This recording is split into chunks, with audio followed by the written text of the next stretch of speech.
Bien, bienvenidos, discipulado de la iglesia Efesios 4:23 de Cartago, martes 1 de noviembre de este 2022. Así es que dándole las gracias primeramente a Dios por la oportunidad que siempre nos da de poder reunirnos, aunque sea por este medio, ¿no? Y bueno, aprovechar el tiempo que es lo más importante, ¿no? Bueno, voy a pedirles, como no veo a nadie con la cámara prendida, voy a tener que ir a ciegas y pedirle entonces eso, Marquitos, regálanos una oración, tú que eres valiente ahí con la cámara.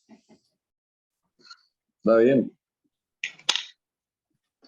Gracias, Señor, por todo lo que nos has dado en la vida.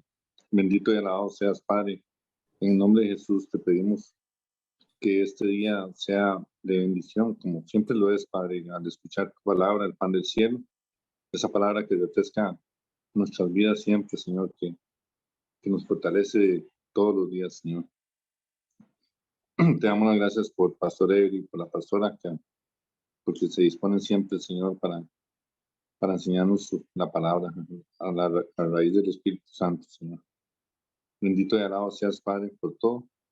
Te doy las gracias por todos los hermanos que estamos hoy reunidos, Señor. Todo esto te damos las gracias, Señor, en el nombre de Jesús. Amén. Amén. Amén. Amén. Muchas gracias, Marquitos. Bueno, antes de compartirles la pantalla, bueno, vamos a estar viendo un tema hoy que a veces lo hemos tocado en la iglesia y todo eso, pero quise traerlo ahorita y complementarlo un poco más por, bueno, muchas cosas que uno ve, ¿no? Muchas cosas que uno ve. Bueno, ayer, ustedes saben que el domingo estuvimos compartiendo en la iglesia sobre, no era el Halloween propiamente, pero algo mencionamos por ahí. Por cierto, hago un paréntesis, para ahí me hicieron un comentario que yo estaba acomodando la palabra a conveniencia porque estaba justificando el que la gente se disfrazara. Parece ser que no entendieron el mensaje porque yo lo... Y sí hice mucha claridad de que disfrazarse no siempre es malo. Por ejemplo, Milena una vez se disfrazó del Rey Asuero para una obra de teatro en la iglesia. Yo me he disfrazado de Herodes en una obra de teatro. ¿Quién no se ha disfrazado en cosas que no tienen dolo ni malas intenciones en el corazón, cierto? Entonces, obviamente, hay otra gente que se disfraza con malas intenciones, como el caso de Saúl, y ellos pues recibirán el fruto de sus malas intenciones. Pero nada más quería comentar eso. Pero bueno, voy a compartirles pantalla para que avancemos, a ver si alcanzamos a hacer todo hoy, si no nos quedará alguna parte para dentro de 8 días. Y que no se me olvide compartir sonido porque al final quiero también compartir un video con ustedes. Okay. Bueno, yo le he puesto a esto, que es un tema muy conocido, los males del pueblo de Dios. Los males del pueblo de Dios, así le puse. Y me estaba acordando cuando vi, de hecho fui a buscar la noticia en el periódico porque nada más tenía yo la alusión al caso en particular, pero quería ver si realmente estaba documentado en algún lado, y sí, lo encontré ahí en un periódico en CR Hoy, de abril 2 del 19, no sé si ustedes recuerdan un caso que hubo muy sonado de un señor, era un señor de 71 años, que un motociclista le hizo un reclamo ahí porque el señor se pasó una señal de alto y el señor, pues enfurecido, lo persiguió con el carro, lo atropelló, lo aplastó, lo mató. Entonces, ¿se acuerdan de esa noticia o no? ¿O nadie la vio? La verdad, yo no. Ok, bueno, el caso es que fue una noticia real, ¿no? O sea, un señor, un anciano ya, porque pues 70 y resta años ya estábamos hablando de una persona ya mayor, ya por lo menos ciudadano de oro y todo eso, pero hizo eso, ¿no? Eso fue un caso sonado. ¿Sí? Ok. Bueno, el caso de eso, lo quería tomar es porque, digamos, algunas personas envejecen, yo le puse ahí con gracia, o sea, porque realmente llegan a su vejez y uno los ve y son personas que inspiran mucha ternura y todo eso, pero hay otras personas que envejecen y más bien a medida que van siendo digamos, mayores, pues son más cascarrabias que le llaman y como una vejez muy senil, ¿no? Entonces, ¿por qué pueden haber esas dos caras de la moneda, ¿no? Entonces, vale la pena reflexionar porque para allá vamos todos, pues hacia dónde estamos yendo, ¿no? Hacia dónde nos estamos encaminando. Muchas veces la vejez nuestra puede ser resultado de cómo estamos manejando nuestra vida de jóvenes, nuestra vida ya de adultos. Y porque recuerden que lo que está escrito en la palabra, ¿no? Todo lo que el hombre siembra, eso recoge, ¿no? Si sembramos para la carne, pues obviamente vamos a recoger para la carne, como en el caso de este anciano que seguro, pues, seguro que lo que hizo no tiene nada de espiritual, sino fueron impulsos carnales y eso lo llevó a cometer el error que cometió. Grave error, por cierto, porque a estas edades del partido, pues ir a la cárcel como que no es lo más ideal como para uno pasarle el resto de sus días, ¿no? Entonces, es una decisión nuestra si sembramos para la carne o sembramos para el espíritu, y de acuerdo a cómo sembremos, pues en su tiempo segaremos, como dice la palabra, ¿no? Entonces, pues obviamente en línea a eso, la tragedia del ser humano desde siempre, desde la creación, desde Adán y Eva, hasta hoy, pues ha sido esa, ¿no? El que aparta su mirada, su vista de su Dios creador, comienza a confiar en sus propias fuerzas, en sus propios recursos, y eso obviamente pues trae consecuencias que son bien lamentables, ¿no? Basta obviamente con echar un vistazo a lo que vemos hoy en día, a la realidad, a salir a la calle, ¿no? Ver cómo se comporta y saber que hay muchas cosas que están escritas en la palabra y que fueron escritas hace mucho tiempo, que se hacen realidad hoy en día, ¿no? Como aquello de que apartados de Dios, pues nada podemos hacer. Que el Señor vio la maldad de los hombres y que era mucha en la tierra y que todo el designio de los pensamientos del corazón de ellos era de continuo mal, que está escrito en el libro del Génesis. Que por haberse multiplicado la maldad de muchos, el amor de muchos se enfría, que está escrito en Mateo y lo vemos hoy en día. Y tantas cosas, ¿no? Que están escritas en la palabra que hoy en día iban a predominar la fábula, los falsos maestros, la apostasía se iba a disparar. Todo eso que está escrito, pues es una realidad hoy en día y por eso decimos de que como estas son señales casi que de los tiempos finales, pues la venida del Señor está cada vez más cerca, ¿no? O sea, cada vez está más cerca que el Señor regrese. Ahora, la raíz del problema del ser humano ha sido, es y siempre será la misma, ¿no? ¿Cuál es? O sea, que yo ya la dije, pero para que ustedes lo digan, ¿cuál es la raíz del problema siempre? O sea, hasta Génesis, que el Señor lo dijo, es ahora y de seguro que seguirá siendo mientras haya humanidad, porque la humanidad es la misma. ¿Cuál es la raíz del problema? Alejarnos de Dios.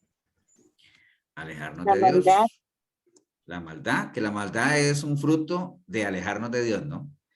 Porque la maldad del ser humano, acuérdense que el pecado es un fruto de alejarnos de Dios. Entonces, hay muchos frutos, por eso es que a veces Gema, obviamente eso no se lo reveló ni carne ni sangre, pero esa es la raíz del problema, ¿no? Porque a veces uno le dice, ¿cuál es el problema? Entonces comienza uno a nombrar todo esto que ustedes de pronto dijeron, es que hay mucha maldad, sí, ese es un fruto. Es que la gente peca mucho, sí, eso es un fruto. Es que no hay confianza, sí, eso es un fruto. Es que la gente no es íntegra, sí, eso es un fruto. Pero ¿cuál es la raíz del problema? La que Gemma nos ha dicho, que es obviamente alejarse de Dios, ¿no?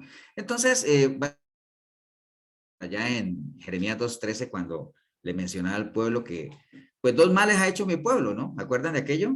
Primero, el Señor, hablando el Señor a través de Jeremías, dos males ha hecho mi pueblo, o sea, me han abandonado a mí y como para llenar ese vacío, porque cuando uno se aparta de Dios, pues siempre esos espacios uno los tiene que llenar con algo, ¿no? Entonces, me han abandonado a mí y en cambio de eso, pues se han construido para ellos cisternas rotas, ¿no? Entonces, esos son los dos grandes males del pueblo. Ahí se resume todo, ¿no? Porque acuerden que Gemma lo dijo ahorita, nos apartamos de Dios, abandonamos a Dios, y ojo, abandonamos a Dios, no es que Dios nos abandona a nosotros porque Dios no nos abandona, ¿no? O sea, Dios está donde tiene que estar, pero uno es el que decide con sus decisiones apartarse o alejarse de él, ¿no? Entonces ahí están ahí se resumen los dos grandes males del pueblo de Dios, abandonar a él, que ese abandonar a Dios pues contrae todo lo demás, ¿no? Y hacerse cisternas rotas, que es tratar de creer que no necesitamos a Dios y que podemos nosotros suplirnos. Ahí están los dos grandes. Recordarles nada más el contexto de dónde se dio estas frases. Recuerden que los tiempos de Jeremías, el pueblo de Israel había abandonado a Dios. Voy a ir un momentito al libro de Jeremías, que yo lo tenía aquí, y leerles lo que está aquí, ¿no? Jeremías 5:7. Miren lo que dice la palabra. ¿Cómo te he de perdonar por esto? Sus hijos me dejaron y juraron por lo que no es Dios. Los sacié y adulteraron y en casa de rameras se juntaron en compañías. Como caballos bien alimentados, cada cual relinchaba tras la mujer de su prójimo. ¿No había de castigar esto? Dijo Jehová, de una nación como esta, ¿no se habría de vengar mi alma? O sea, ese era el sentimiento del Señor, obviamente, porque por un pueblo que lo había abandonado, ¿no? Ese es el entorno a un Dios, obviamente un Dios que es fuente de agua viva, y recordemos que en esos tiempos, pues el agua era un elemento, bueno, en esos tiempos y ahora, ¿no? Pero todavía porque eran desiertos y todo eso, el agua era un elemento pues muy preciado en esas zonas, importantísimas para la vida. Por eso era que la gente construía pozos que bueno, obviamente tienen la analogía de lo que es una fuente de agua viva. ¿Y por qué le llamaban fuentes de agua viva? Porque el agua brotaba de manera natural, ¿no? O sea, surgía de la tierra y entonces en algún momento era una fuente pues inagotable, ¿no? Salía, salía y salía agua, entonces por eso hacían pozos, ¿no? Que de ahí era que extraían el agua. Obviamente para retenerla, pues construían lo que llaman las cisternas, que una cisterna no es otra cosa que un depósito grande, generalmente bajo tierra, para almacenar agua, ¿no? Entonces, para tratar de entender un poco más todo este contexto de por qué surgió eso de Jeremías y de dónde salió esa frase de decir, bueno, es que esta gente me dejaron y construyeron para ellos cisternas rotas, ¿no? Voy a leerle un poquito lo que está en Jeremías 2, no todo, pero por ejemplo, de Jehová diciendo, anda y clama a los judíos de Jerusalén diciendo, así dice Jehová, me he acordado de ti, de la fidelidad de tu juventud, del amor de tu desposorio. Imagínate lo que le decía el Señor al pueblo, ¿no? Me acuerdo de tu juventud, de cuando andabas en pos de mí en el desierto, que asemeja a uno como cuando uno está en su primer amor, ¿no? Que uno anda en pos de la persona que ama y todo ese asunto. Andabas en pos de mí en el desierto en tierra no sembrada. Santo era Israel a Jehová, primicias de sus nuevos frutos, todos los que le devoraban eran culpables, mal venía sobre ellos, dice Jehová. Oí la palabra de Jehová, casa de Jacob y todas las familias de la casa de Israel. Así dijo Jehová, qué maldad, miren todas las preguntas que se hace el Señor, qué maldad hallaron en mí vuestros padres que se alejaron de mí, se fueron tras la vanidad y se hicieron vanos. Y no dijeron, ¿dónde está Jehová que nos hizo subir de la tierra de Egipto, que nos condujo por el desierto? Por una tierra desierta y despoblada, por tierra seca y de sombra de muerte, por una tierra por la cual no pasó varón, y allí produje en tierra de abundancia para que comieseis su fruto y su bien, pero entrasteis y contaminasteis mi tierra e hicisteis abominable mi heredad. Los sacerdotes no dijeron, ¿dónde está Jehová? Y los que tenían la ley no me conocieron, y los pastores se rebelaron contra mí, y los profetas profetizaron en el nombre de Baal, y anduvieron tras lo que no aprovechaba. Por tanto, contenderé aún con vosotros, dijo Jehová, y con los hijos de vuestros hijos pleitaré, porque pasad a las costas de Quitín y mirad, y enviad a Cedar, y considerad cuidadosamente, y ver si se ha hecho cosa semejante a esa. ¿Acaso alguna nación ha cambiado sus dioses? Aunque ellos no son dioses, sin embargo, mi pueblo ha tocado su gloria por lo que no aprovecha. Espantados celos sobre esto y horrorizados, desolados en gran manera, dijo Jehová. Y entonces ahí viene la frase, ¿no? Porque dos males ha hecho esta gente que me dejaron a mí y cavaron. Entonces miren todo el contexto que viene ahí, ¿no?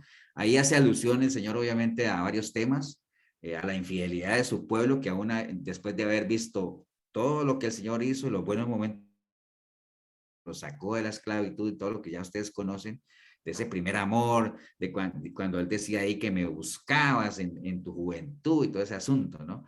Después de eso, obviamente, de esa luna de miel, como dice uno, viene la pregunta de qué hice mal, ¿no? O sea, que es una pregunta que Dios se hace y es una pregunta que nosotros como padres también nos hacemos cuando a veces los hijos no responden a las expectativas que tenemos, ¿no? O sea, ¿qué hice mal? O sea, pero ¿en qué fallé, no?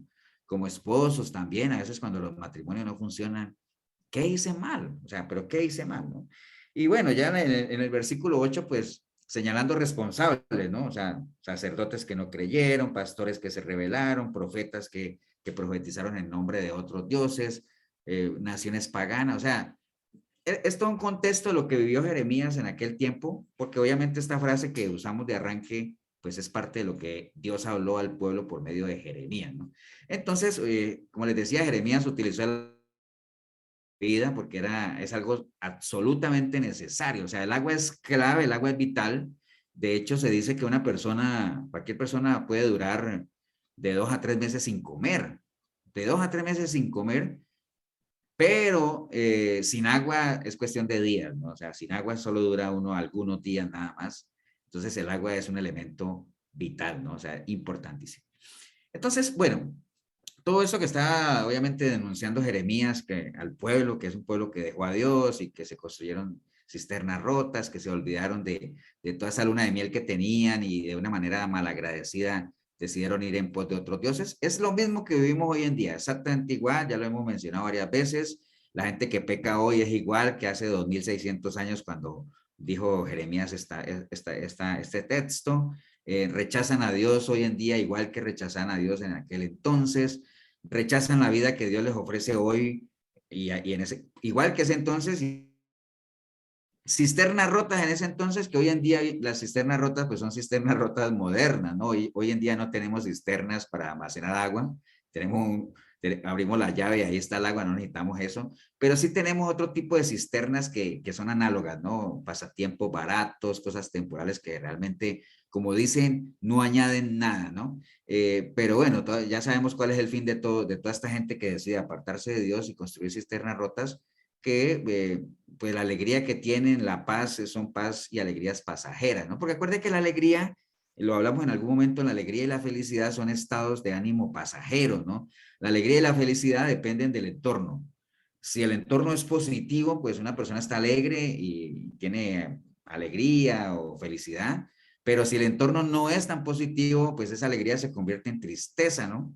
Entonces, por eso es que la recomendación siempre es no tenga alegría, no tenga felicidad, tenga contentamiento, que el contentamiento está por encima de cualquier cosa, si tienes, si no tienes, te gozas en lo que tienes, si estás enfermo, si estás sano, te gozas en el Señor y sigues adelante. Todo eso, lo único que da eso es realmente tener verdadero contentamiento y ese contentamiento solo puede dar si uno tiene una relación firme y cercana con el Señor. Pero bueno, las cisternas sin agua, obviamente una cisterna sin agua, una cisterna rota pues no retiene, ¿no? Es lo mismo que un cristianismo sin Cristo. O sea, una cisterna que ha sido hecha para retener agua y está vacía es como un cristiano o supuestamente quiere hacer valer su cristianismo o pretende decir que tiene un cristianismo pero que no tenga a Cristo. O sea, es exactamente lo mismo, ¿no?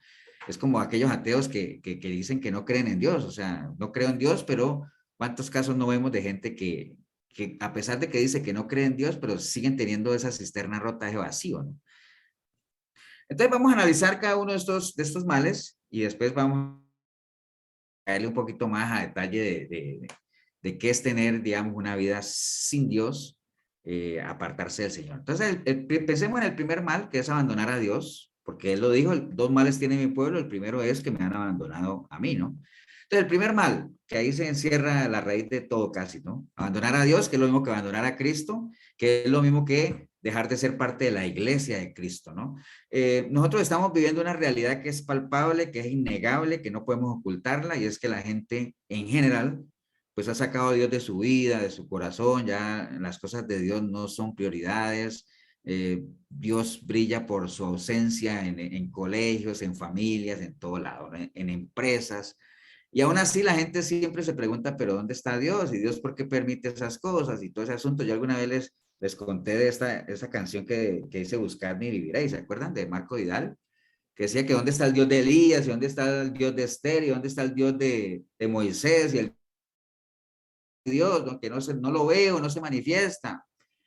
Y entonces el mismo Dios contesta y dice, aquí estoy. Lo que pasa es que, ¿cómo voy a manifestar si yo no veo hombres como Elías, no veo mujeres como Esther, no veo hombres como David? ¿Me entienden? Entonces, buscadme y viviréis, es esa canción y obviamente eso está escrito en la palabra. Entonces, hay muchas razones, muchísimas razones de por qué la gente obviamente se aparta, se aleja, y muchas de ellas están resumidas en la parábola del sembrador. ¿Se acuerda cuando él decía que los afanes de este siglo, el engaño de la riqueza, las codicias, los placeres de la vida, tantas cosas, ¿no? Que uno podría complementarla con otras cosas que son las falsas doctrinas, los falsos maestros, o sea, tantas cosas, tantas excusas, que aquí he puesto algunas que cualquiera son válidas, ¿no? Es que por el trabajo no puedo, por el estudio no puedo ahorita, no voy a poder ir porque por aquí X o Y, algunas responsabilidades familiares. De hecho, es curioso, pero a veces una de las, digamos, no sé si llamarle excusas y no sé, que más se usa, digámoslo así, para a veces no ir a la iglesia o no conectarse al discipulado, es que me llegó alguien, ¿no? Me llegó visita, estoy aquí atendiendo yo no sé a quién, y entonces una vez está bien, pero cuando es muy reiterativo el asunto, entonces ya uno comienza a pensar de que definitivamente hay cosas mucho más importantes que las cosas del Señor, ¿no? Esa es una realidad, ¿no? Yo, por ejemplo, ustedes ven que el grupo de nosotros de discipulados se mueve, o sea, y es por cuestión de disciplina, ¿no? Y valoro eso en algunas personas que a veces he tenido que sacar del grupo, porque pues obviamente por principios, ¿no? Eso no tiene nada que ver con la amistad, no tiene nada que ver con los sentimientos, es simplemente principios de disciplina, donde una persona que, pues obviamente, ya no se conecta, pues se saca del grupo. Después la persona me dirá, pastor, ya estoy otra vez, estoy muy ocupado, vuélvame a meter al grupo, vuelve a meter al grupo, está bien. Pero es muy triste para mí, no sé, si alguien tiene un micrófono abierto, ¿no? Bueno, es muy triste, les decía, es muy triste para mí que hay personas a las que yo he sacado del grupo de discipulado que ni cuenta se dieron que la saqué. ¿Me entienden? O sea, con todo lo que eso conlleva. ¿Eh? Entonces, es muy triste. A mí me da mucha tristeza y yo creo que a Dios le da más tristeza todavía. Pero bueno, ese es otro tema. El caso es que hay muchas excusas, muchas. Hay algunas que son justificables, algunas no. Que hay mal liderazgo, que no les gusta cómo predica tal persona, que no les gusta esto, que no me gusta la enseñanza. Alguna vez, por ejemplo, alguien iba a los discipulados en Pavas cuando los hacíamos y dijo, no, yo no voy a volver porque es que yo pensé que se hacía otra cosa. Entonces yo digo, bueno, está bien, ¿no? Entre gustos no hay disgustos, como dicen, la hipocresía, los falsos hermanos, tantas cosas. Un divorcio, una enfermedad, una adversidad, muchas cosas, pero usted no tiene ni idea, pero así te apartan de las cosas de Dios, ¿no?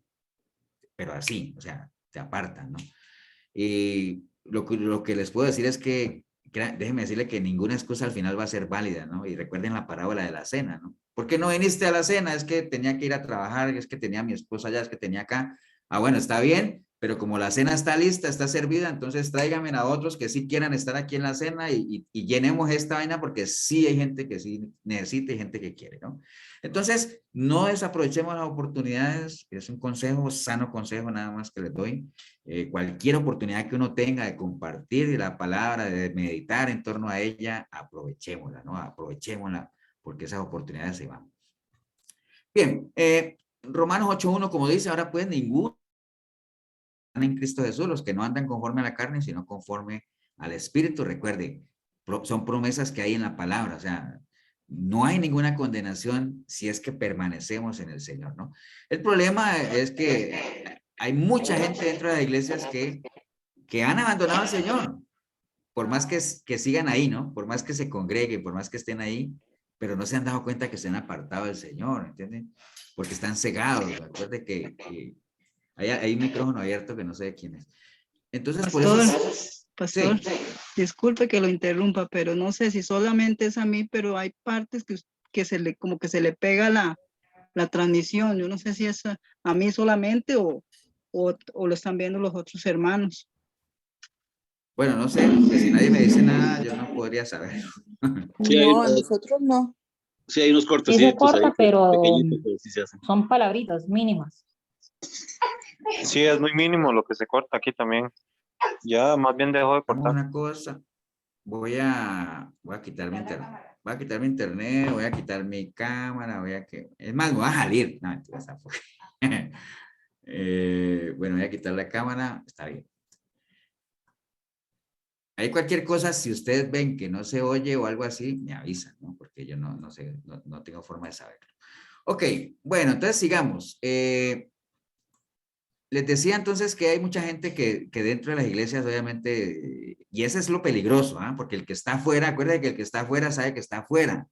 Y el que está afuera, y que no solo el que está afuera, sino el que sabe que está afuera va a querer entrar. El problema es cuando la gente cree que está adentro y no quieren entrar porque creen que están adentro. ¿Sí me entiende todo el juego de palabras?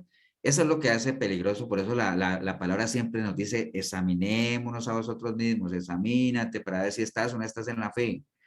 Recuerde que Dios no puede ser burlado, ¿no? Entonces eso hay que tenerlo muy presente. Entonces ese es el primer Dios, abandonar a Cristo. Ahorita vamos a avanzar más en esto, pero solo quería hacer como un enfoque general de este primer mal, que es abandonar a Dios, y como aquí radica todo, ahorita lo vamos a retomar.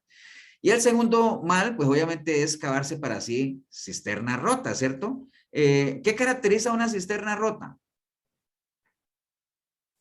En una frase. Ustedes ya saben qué es una cisterna, ¿no? ¿Y para qué se hace una cisterna? Ahora, ¿qué caracteriza a una cisterna rota? Que se le sale todo el agua o lo que lleva. La fuga.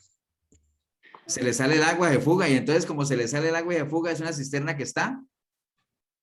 O sea, uno la construye para que esté como Llena, se llega a vaciar. llena. Entonces, si se le va el No hay agua, obviamente contenido. es una cisterna vacía, ¿no? O sea, las caracteriza porque están vacías. Entonces, obviamente, si están vacías, no nos van a servir para saciar la sed que tengamos porque no vamos a tener agua ahí, ¿no? Entonces, son cisternas, obviamente, como les decía, pero podemos construir cisternas propias o por lo menos idealizar cisternas propias para nosotros, pero que no nos van a saciar la sed al final, porque se va a cumplir en nosotros eso que está escrito en Ageo, ¿no? Es que tomo agua y no me sacio, como y no me lleno, me abrigo y no me caliento, puras cisternas rotas, ¿no? Que son creadas obviamente bajo con nuestras propias fuerzas, como dice Proverbios 3:7, no seas sabio en tu propia opinión, no construyas cisternas propias para ti, o sea, teme a Jehová, apártate del mal, refúgiate en él y que él sea tu fuente de agua viva. Tú no necesitas construir cisternas para eso. Entonces, ¿cuáles son algunas de las cisternas modernas, digamos, de ahora? Bueno, una cisterna rota hoy en día pueden ser los placeres, llenar ese vacío con el gozo, en el caso del licor, la droga. Ahora usted dirá, pastor, pero eso no es para cristianos. Bueno, pero es que desafortunadamente hay mucha gente que se aparta de Dios. Acuerda que una persona que se aparta de Dios deja de ser cristiano, ¿no? Usted se aparta de Dios y bueno, si se va apartando, entonces, digo yo, no, ustedes me dirán si no están de acuerdo. Es muy difícil encontrar una persona que se aparte de Dios para vivir una vida en santidad. ¿Cierto que no? No tiene sentido. Una persona aparta de Dios, pues para ir a caer en licor, drogas o vicios o cosas que no tienen nada que ver con Dios, porque uno no se va a apartar de Dios para hacer cosas de Dios. O sea, no tiene sentido. Entonces, es una primera cisterna de los placeres, ¿no? Como dice 2 Timoteo 3:4, amadores de los deleites más que de Dios, ¿no? Todas esas cosas que realmente uno anhela y que cree que teniéndolas va a ser el más feliz del mundo, que la Biblia habla de deseos engañosos, ¿no? Cosas que uno anhela de una manera desmedida. A veces hay hombres que anhelan, uy, si yo estuviera con esa mujer sería el hombre más feliz, y se mete con esa mujer y al final se vuelven unos desgraciados, o sea, se desgracian su vida, ¿no? Y mujeres con hombres, etcétera, etcétera, ¿no? Entonces, una primera cisterna rota es refugiarse en los placeres, en los deleites de la carne, ¿no? O sea, básicamente. Hay otras familia y los amigos, ¿no? Cuando uno los pone por delante de su relación con Dios, que pasa muchísimo, ¿no? Pasa muchísimo y como les decía, muchas veces la familia, los amigos, son las excusas que más se utilizan para no congregarse, para no meditar. Vayamos más allá de congregarse, para apartarse o descuidar un poco la relación con el Señor, ¿no? O sea, o a veces dejarse influenciar por ciertas amistades o familias. ¿Me entiendes? O sea, por eso es que la palabra dice, el que ama más a padre o madre más que a mí, no es digno de mí. Y no está diciendo el Señor, ojo que no está diciendo el Señor que no amemos a nuestro padre y a nuestra madre, sino que dice, el que los ame a ellos más que a mí, no es digno de mí. Y tiene lógica, ¿no? Uno no podría amar a su padre y a su madre con un amor intenso, un amor sincero, un amor si es que realmente uno primeramente no tiene un buen amor por el Señor. Porque ese es el que nos da la capacidad de amar. Pero bueno, esa puede ser una cisterna rota muy común, la familia, los amigos, y reemplacemos eso, por ejemplo, en este caso, y así lo vamos a hacer con todas las cisternas rotas, que el Señor diga, pero ¿qué le he hecho ya a esta gente que me dejaron a mí? Y más bien se fueron tras su familia, sus amigos, o sea, se construyeron una cisterna que no retiene nada, ¿no? Entonces, nada más para que hagamos ese reemplazo. Otra cisterna rosa no, rota. Otra cisterna rota puede ser las riquezas, ¿no? Que recuerden nuevamente lo que hemos hablado muchas veces, las riquezas no son el problema. Dios no tiene problema con el dinero, el problema es la avaricia, la codicia, ese deseo desenfrenado de obtener riquezas, ¿no? Por eso la recomendación siempre es, hay que ser agradecido con lo que uno tiene ahorita, y como dice Lucas 12:15, mirad y guardaos de toda avaricia, porque la vida del hombre no consiste en la abundancia de los bienes que posee. Los bienes que posee son importantes, o sea, todos los que estamos aquí no vamos a negar que el dinero es importante y que aliviana cargas y nos quita preocupaciones, o sea, eso es una realidad. Pero lo que no podemos, la codicia, ese es el tema, ¿no?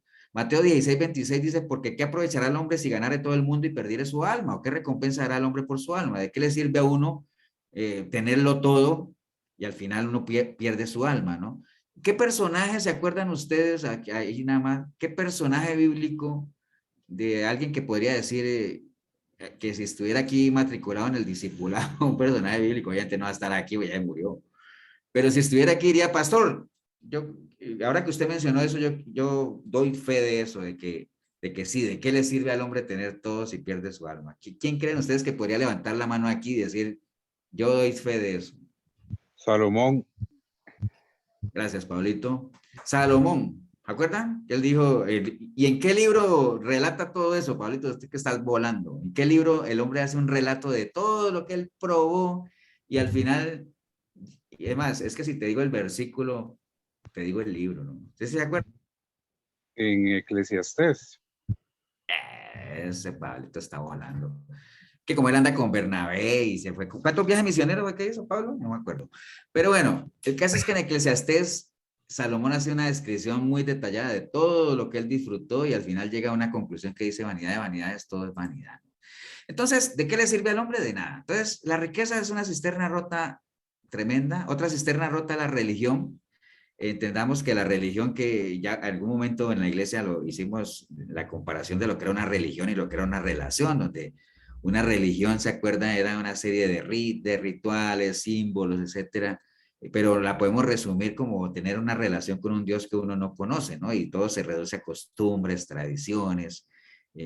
Mucha gente por religión va a una iglesia cristiana, pero no hace parte de la iglesia de Cristo. Entonces, todo lo que ya sabemos, ¿no? Pero es una cisterna rota, porque te aparta de Dios. O sea, la religión, acuérdate que las cisternas que estamos viendo ahorita son cosas que te apartan de Dios, ¿no? Que vimos arriba, ¿qué más fue que vimos? No me acuerdo. La familia, la riqueza, los placeres, todo eso son cisternas que te apartan de Dios, que el Señor diría, bueno, pero esta gente, ¿por qué me dejaron a mí y se fueron tras de esas cosas? La religión es una de ellas, ¿no? Santiago 1:27 dice, la religión pura y sin mácula delante de Dios el Padre es esta, visitar a los huérfanos, a las viudas en sus tribulaciones y guardarse sin mancha del mundo. Esa es la verdadera religión, que si la vemos, cuando uno habla de eso, de, por ejemplo, que alguien le diga a uno, no, pues es que la verdadera religión es que visiten a los pobres, que hagan obras, que lleven la palabra, que prediquen, que salgan. Eso a la larga convierte esa religión en una relación, ¿no? O sea, cuando uno realmente ya camina con el Señor y comienza a andar como Él anduvo, eso ya es otro nivel, ¿no? Pero la religión como tal, como la conocemos, es una cisterna rota, ¿no? Y mucha gente se refugia en eso, y lo peligroso de eso es que las religiones no salvan, ¿no? Entonces, algunos se aferran a las religiones creyendo que eso que es suficiente y realmente no lo es. Otra cisterna rota son los aparatos, la tecnología, que ya lo vimos, porque al final hay gente que invierte mucho tiempo ahí, y esas cosas apartan de las cosas de Dios, ¿no? O sea, no estoy diciendo que sea mala la tecnología, de hecho ahorita nos estamos reuniendo por medio de la tecnología, bien manejada, es genial y todo eso. La tecnología es una bendición si la usamos bien. Los aparatos tecnológicos son una bendición si los usamos bien, pero mal usados y todo eso definitivamente son una cisterna rota que lo que hacen es apartarnos o quitarnos tiempo que podríamos estar aprovechando con el Señor. Bueno, esas fueron algunas cisternas rotas, ¿no? Pero bueno, vamos a centrarnos propiamente en el primer mal que vimos ahorita, que decía obviamente, acuérdate que son dos males, ¿no? El primer mal, haber dejado al Señor, que como Gema lo anotó al principio, pues esa es la raíz de casi todos los demás males que vienen, ¿no? O sea, de ahí se desemboca una cantidad de males tremendo, pero ese es el principal, ¿no? Haber dejado al Señor, apartarse del Señor. Entonces, obviamente una vida sin Cristo, que es ya con cisternas rotas, porque una vida sin Cristo es haberse apartado de Él, y cuando nos apartamos de Él, vamos tras cisternas rotas que no retienen nada. Dijimos que las cisternas rotas, como se les va el agua, son cisternas vacías. Entonces, una vida sin Cristo, pues a la larga es una vida vacía, ¿no? Llena de toda esa cantidad de cosas y que si no está Dios ahí metido, obviamente son cisternas rotas vacías, ¿no? Una vida sin Cristo es justo no tener lo que dice Juan 14:6. Recuerde que Juan 14:6 dijo el Señor, yo soy el camino, la verdad y la vida, ¿no? Ahí hay tres elementos bien importantísimos, el camino, la verdad, la vida, ¿no? Y nadie viene al Padre si no es por mí.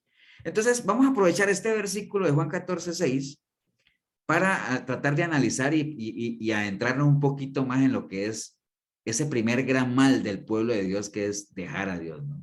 Propiamente, ¿no? Ahora usted me podrá decir, pastor, pero ¿cómo así si deja al pueblo de él? Pero bueno, recuerde que es un reclamo de Dios a su pueblo, ¿no? Este pueblo, ¿qué le he hecho? O sea, ¿qué les hice yo para que me dejara, no? Porque él lo dice claramente, porque dos males ha hecho ¿quién? Mi pueblo. Me dejaron a mí, ¿no? Entonces, básicamente es como que nos adentremos un poquito en eso, ¿no? En ese primer gran mal. Entonces, pensemos en esto. Una vida sin Cristo, obviamente el Señor dijo, yo soy el camino, la verdad, la vida. Vamos a ir uno por uno. Son tres cosas, camino, verdad, vida, ¿no? Una vida sin Cristo es una vida sin camino. Obviamente, tomando en consideración que Él dijo que Él era el camino, ¿no?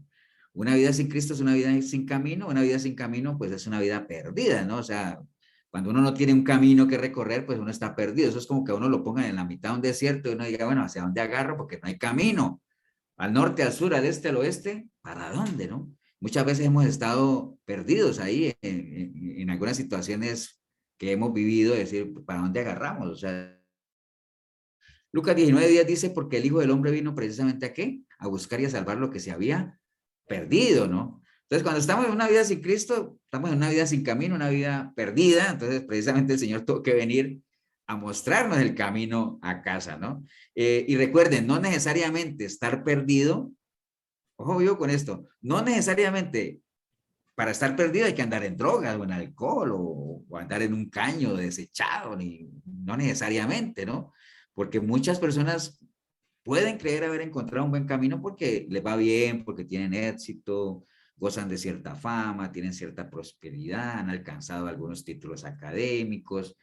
Entonces, obviamente, no necesariamente andan en drogas, en alcohol, ni mucho menos, y creen que van por el buen camino, pero recuerden, ¿no? Lo que hablamos ahora, ¿qué le aprovechará al hombre si gana todo eso, pero si pierde su alma? Realmente están perdidos, ¿no? Pero hay muchos que no lo creen así. ¿Por qué? Porque algunos resultados cotidiana les creen o les dan la idea de sustentar de que van bien, ¿no? Pero recuerde también que hay muchos caminos que a uno le parece que van bien, pero al final son caminos de muerte, ¿no? La promesa del Señor, obviamente, en Isaías 42:16, y guiaré a los ciegos por camino que no sabían, les haré andar por sendas que no habían conocido. Delante de ellos cambiaré las tinieblas en luz y lo escambroso en llanura. Estas cosas les haré y no les desampararé, y no les desampararé. Es una promesa del Señor, obviamente, pero en la medida en que uno componga su camino o que el caminar de uno esté obviamente alineado a la voluntad del Señor, o que uno haya clamado, ¿no? Porque muchas veces uno puede haber estado perdido, ¿no? De hecho, muchos estábamos así, pero llegó un momento en que clamamos al Señor y dice la palabra que si clamamos a Él, Él enderezará nuestras veredas, ¿no? O sea, eso es lo que dice la palabra. Entonces, a veces cuando estamos perdidos, digámoslo, porque pueden haber dos situaciones también, puede ser que no tengamos camino, o puede ser que el camino que estamos... Las dos cosas no quitan el que uno esté perdido, ¿no? Y si lo aplicamos en nuestra vida natural, puede ser que vayamos por algún lado y no hay camino. O sea, no sé si a ustedes les ha pasado a los que manejamos y todo eso, que a veces uno se mete por un lado y resulta que es una calle sin salida. O sea, no hay camino. Entonces dice, uy, estoy perdido. Todo el que se haya metido y vaya en una calle sin salida, pues está perdido. Y a veces a uno el güey lo embarca, pero está perdido. O puede ser que andemos dando vueltas a la redonda. Mira, ya pasamos por aquí, ya 2 veces hemos pasado por aquí. Entonces, el camino que estamos recorriendo es desconocido, pero eso no quita que, aunque haya camino, pero estamos perdidos, ¿no? Ahorita con esto del Waze, aunque el güey lo embarca uno, pero es una salvada, ¿no? Es una salvada. Por ejemplo, yo me acuerdo que yo le comentaba, ¿cuándo fue eso? El sábado. Al sábado que fuimos a la Juela ahí, contraté a un señor ahí con un camión que casi no llegamos porque de acá arriba como a 30 por hora. Casi se desbarata en el camino. Pero bueno, íbamos ahí donde mi esposa Cindy a recoger un escritorio Y yo no conozco a la abuela, y el Señor menos, pero con el Waze uno llega a donde sea, ¿no? O sea, y llega uno aquí y dice, bueno, aquí está, además, casi que la muchacha del Waze sale del teléfono a ayudarnos a cargar los muebles y todo. Es una maravilla eso.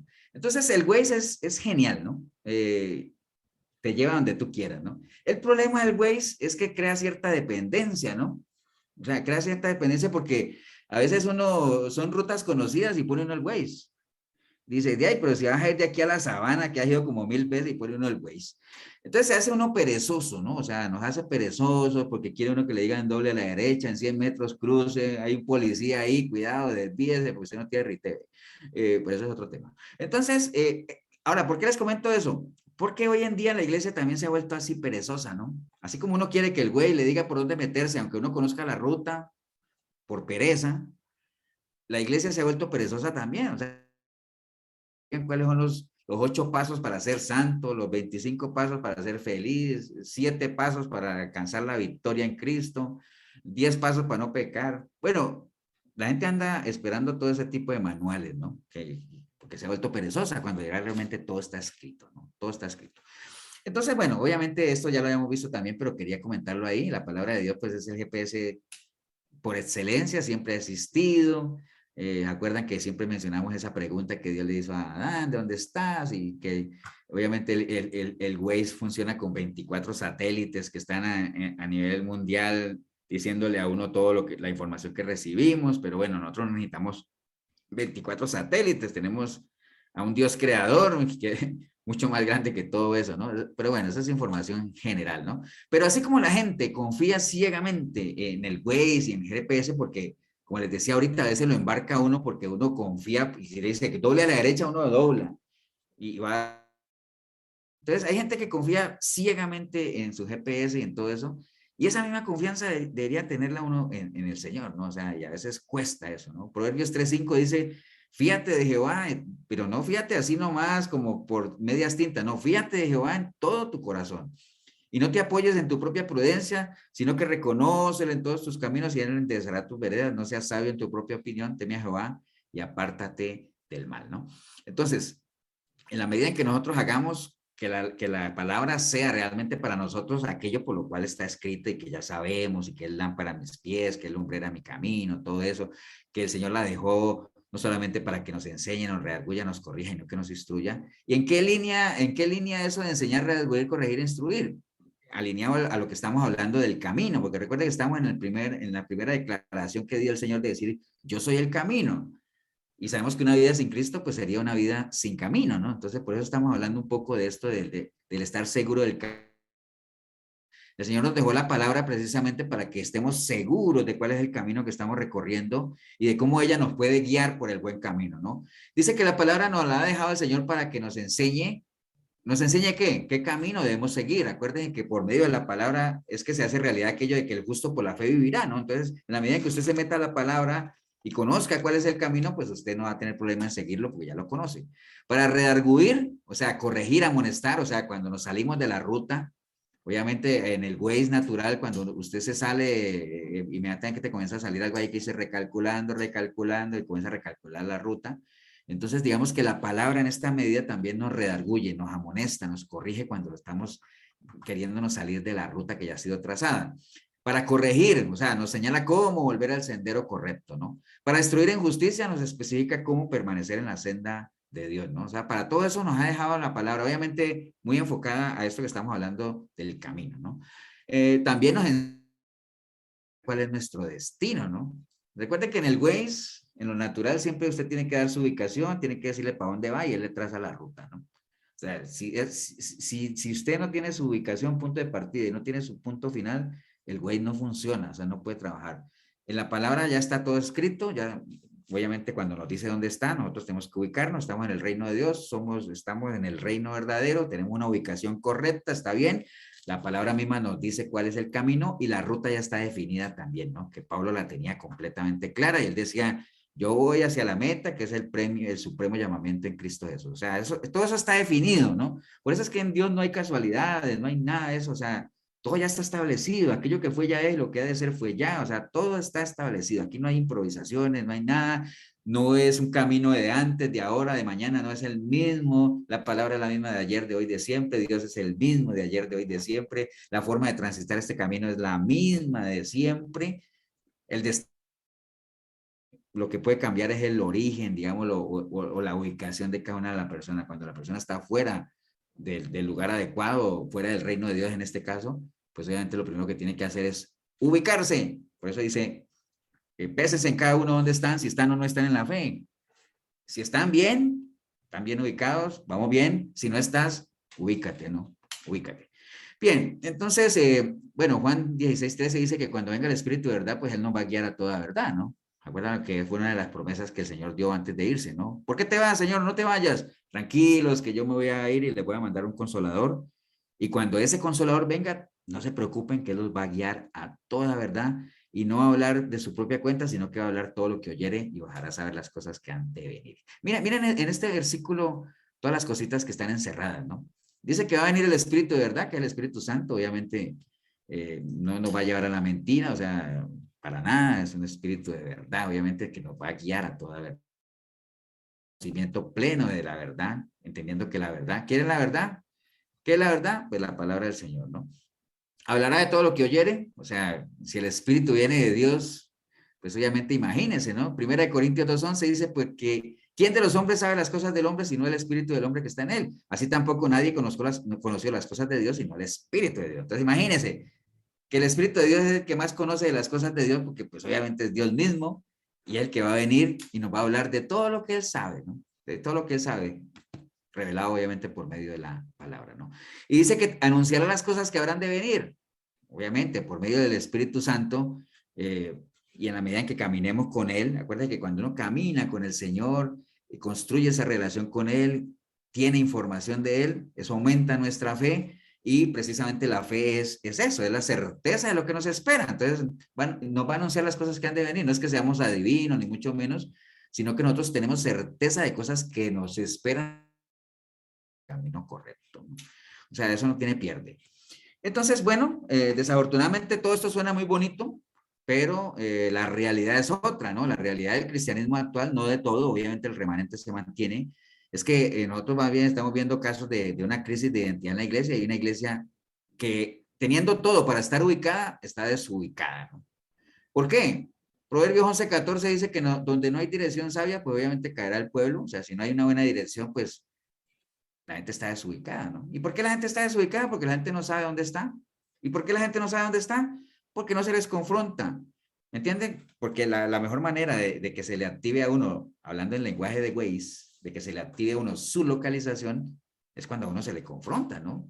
¿Dónde estás? Como le dijo el señor Adán, ¿no? O sea, pero eso no se le pregunta a la gente, no se habla del pecado, entonces más bien hay un mundo de religiosidad, de la mística, de un Dios no conocido, de que Dios no se quiere hacer conocer, que Dios está allá en el cielo, el septiterno, que sus caminos son otros, sus pensamientos son otros, nosotros no estamos a la altura de él. Bueno, todo eso es lo que se vende en las iglesias, un mundo de religiosidad que obviamente no permite que la gente se ubique y active su localización, hablando obviamente en lenguaje de Waze, ¿no? No se enseña la palabra de Dios, entonces la gente perece por falta de conocimiento, todo lo que ustedes ya saben.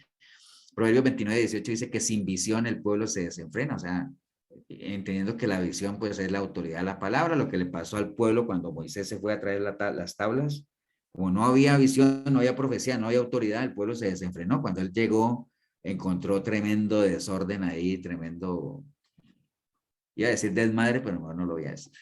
Entonces, bueno, obviamente, ¿qué ha pasado también? Bueno, la ruta original ha sido modificada, ya la ruta que dijimos que ya está establecida, que yo les dije ahorita que el camino es el mismo, la ruta es la misma, las señales son todo eso es lo mismo, pero en el cristianismo moderno, en la iglesia hoy que está desubicada, pues la ruta modificada. Ahora ya lo que le venden a uno es que todos los caminos te llevan a Dios, todas las religiones te llevan a Dios, Dios ama a todo mundo, Dios nos ama a todos, todos somos pecadores, tranquilo, no se preocupe que Cristo acepta a todos por igual, el Señor no rechazó a nadie. Bueno, todo eso eso lo que ha hecho es que la ruta original la han modificado, la han acomodado, ¿no? ¿Entiendes? Ya no se cumple aquello de que nadie va al Padre por medio de Jesucristo, no, ahora Ahora ya la gente ha creado dioses a su imagen y semejanza, entonces no hay necesidad de uno llegar a Dios porque ya han traído su Dios, entre comillas, con minúscula, a ellos, ¿no? Entonces, todo eso está pasando, ¿por qué? Porque estamos en una sociedad donde la iglesia, no de Cristo, sino la iglesia cristiana en general, porque la iglesia de Cristo siempre se mantiene, es única, a las razones por las cuales Él la creó, ¿no? Pero la iglesia cristiana está muy desubicada. Entonces, la gente que quiere hoy, quiere como en el GPS, ¿no? Tomar atajos, caminos más cortos, donde yo llegue más rápido, sin esfuerzo, una carretera donde no hayan obstáculos, todo esté planito, ¿me entiende? Eso es lo que hoy en día quiere la iglesia, por eso está desubicada al mejor estilo del GPS, ¿no? Pero nosotros sabemos, ya la ruta está trazada y esa ruta, como es un camino angosto, entendiendo que un camino angosto es un camino con dificultades y todo eso, pero mucha gente quiere hacerle el quite a esa parte. Y menos pagar el precio, ¿no? Menos pagar el precio de transitar por ella, entonces por eso obviamente hay cierto rechazo al verdadero cristianismo, a la palabra sana, a la sana doctrina y todo eso, ¿no? Entonces, ¿qué es lo que ha llevado a eso? Pues obviamente hay mucho desvío, ¿no? La gente se ha desviado del verdadero plan de Dios.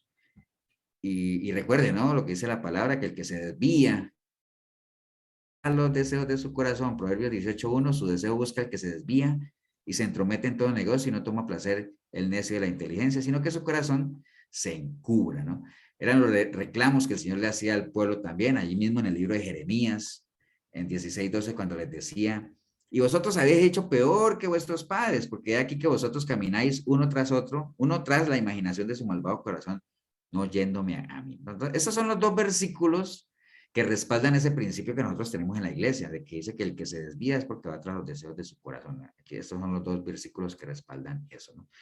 Y bueno, ¿qué es desviarse? Bueno, tomar un camino alterno. ¿Quién se desvía? Solo el que va bien. Recuerde, yo creo que todos los que estamos aquí hemos visto gente que se ha desviado, que iban bien por la senda correcta y de un momento a otro se apartaron. Y nos consta, a mí por ejemplo me consta en muchos casos de que muchas veces se cumple lo que leímos ahorita, que es por ir tras los deseos de su corazón, ¿no? Obviamente, arrancando ahorita, fin de año y todo eso, son épocas muy fértiles para que la gente se distraiga, ¿no? O sea, las distracciones, por eso es que la palabra siempre recomienda velad, velad, velad, o sea, velad tiene que ver mucho con estar atentos, ¿no? Con estar pendientes, no se distraigan, no se dejen convencer de cisternas que vimos ahora, como los amigos, las familias, tantas cosas, la tecnología, o sea, velad, velad, velad, y no se distraigan ni den rienda suelta a los deseos de la carne, ¿no? Entonces, son épocas muy fértiles, como les decía, ahorita que empieza el fin de año. De hecho, ahorita en noviembre ya, yo siempre les hablo en esta época de los famosos. ¿Ustedes se acuerdan que, vamos a ver si algunos se acuerdan, cuando yo lo he nombrado de qué son los cristianos escolares? ¿Sí se acuerdan o no? ¿Alguien se acuerda qué son los cristianos escolares? Están en diciembre y regresan en febrero. Sí, que salen en noviembre, febrero otra vez. Si es que regresan, pues, porque muchos ya ni vuelven, ¿no? Entonces, ¿por qué? Porque son épocas bien fértiles para todo esto de estar, de distraerse, ¿no? Desafortunadamente estamos en eso. Hay un ejemplo aquí de distracción que está en el libro de Jonás. Voy a buscar un momentico en mi Biblia el libro de Jonás. De cómo Jonás, hay algunos apartados ahí en el libro de Jonás, de una persona bien distraída y que obviamente era un siervo de Dios, ¿no? Porque todos conocemos a Jonás, o sea, y de cómo uno puede caer en eso, ¿no? Espero que todos, a veces lo que más conocemos de Jonás sí, pues que se le tragó una ballena, porque realmente no era una ballena, porque la Biblia habla de un pez grande, pero bueno, esa discusión ya, pues no tiene sentido aquí. Lo que quería hacer alusión al libro de Jonás, para que nos ayude con lo que estamos hablando de qué manera uno puede perder su orientación y que uno esté bien, pero se puede por ir tras los deseos de su corazón. Entonces, en el libro de Jonás capítulo 1, versículo 1-3, dice la palabra del Señor, vino palabra de Jehová a Jonás, hijo de Amitai, diciéndole, levántate y ve a Nínive, aquella gran ciudad, y pregona contra ella, porque ha subido su maldad delante de mí. Y Jonás se levantó para huir de la presencia de Jehová a Tarsis y descendió a Jope y hay una nave que partía para Tarsis y pagando su pasaje entró en ella para irse con ellos a Tarsis, lejos de la presencia de Jehová. Mire qué curioso ahí en esos tres versículos que leímos, ¿no? O sea, la vida de Jonás, obviamente estamos hablando de que Jonás, por algo tiene, o sea, no en vano tiene un libro aquí en la palabra, ¿no? O sea, Jonás era un siervo de Dios, o sea, pero llega un momento en que emprende una dirección contraria a lo que el Señor le estaba diciendo, a la voluntad de Dios, ¿no? Entonces uno podría decir, pastor, ¿y Jonás pecó? Pues obviamente, en la medida en que uno comienza a caminar en una dirección contraria a la de Dios o a la voluntad de Dios, pues es cuestión de tiempo para que uno ya comience.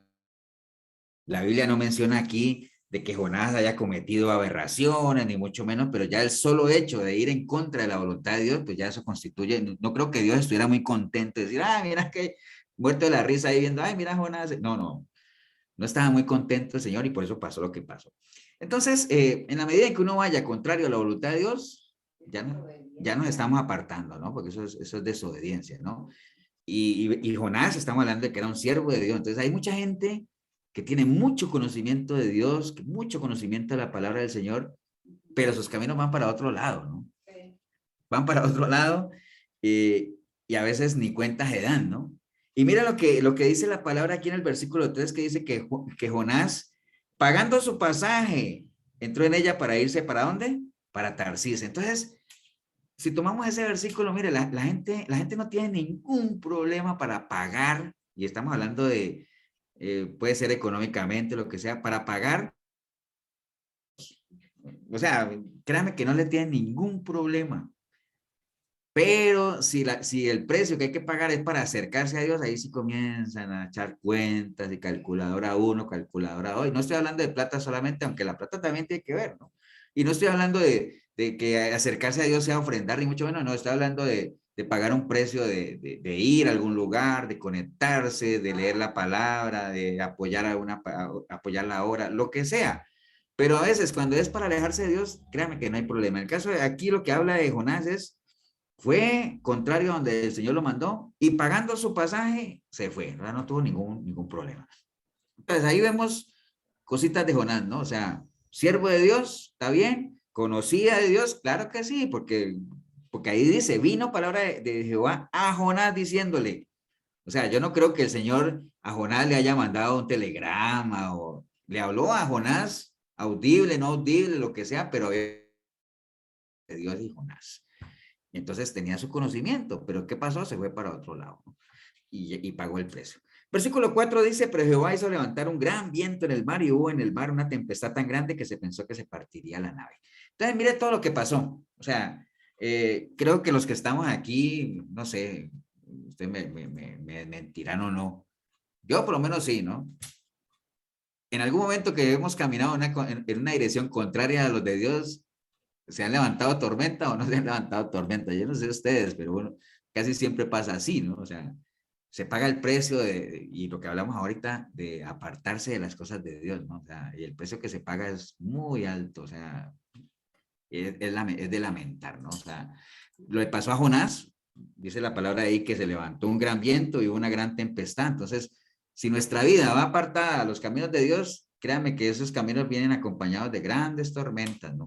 O sea, es cuestión de tiempo si es que no las hemos pasado al Señor, ¿no? Y el problema no es tanto la tormenta, ¿no? Sino es cómo estamos enfrentando la tormenta. Ahora, ¿ustedes qué ejemplo pondrían ahí? Ahora que mira lo que les estoy diciendo. El problema no es la tormenta, sino es cómo estamos enfrentando la tormenta. Entonces, ¿qué ejemplo se acuerdan ustedes de alguien o en qué situación que había una tormenta, pero el problema no era la tormenta? ¿Y por qué el problema no era la tormenta? ¿Se acuerdan de eso? Es un pasaje muy conocido. Pedro. ¿Qué parte, Pedro, estimado? No me tire telegramitas, Marquitos. Perdón, cuando caminó sobre las aguas, digo, ese pasaje. Sí, podría ser, digámoslo así, que el problema, pero digamos, bueno, hay otro que ilustra más. ¿Cuál es? A ver si alguien me lo dice antes de que yo lo diga. Yo estaba durmiendo, pastor. Exactamente, esa tormenta. Era una tormenta fuerte, pero como los discípulos pensaban que la iban a enfrentar con sus propias fuerzas, estaban asustadísimos y todo eso, pero el Señor durmiendo, imagínese usted, durmiendo en la tormenta. Entonces, el problema no es las tormentas, porque las tormentas las vamos a tener, asumiendo que las tormentas están muy ligadas a la aflicción con la que nosotros vamos a vivir, sino es con qué fuerzas vamos a enfrentar las tormentas que se nos vengan, ¿no? O sea, con qué fuerzas. Entonces, pero que las tormentas vienen apartados de Dios, vamos a sufrir muchísimo más porque son destructivas.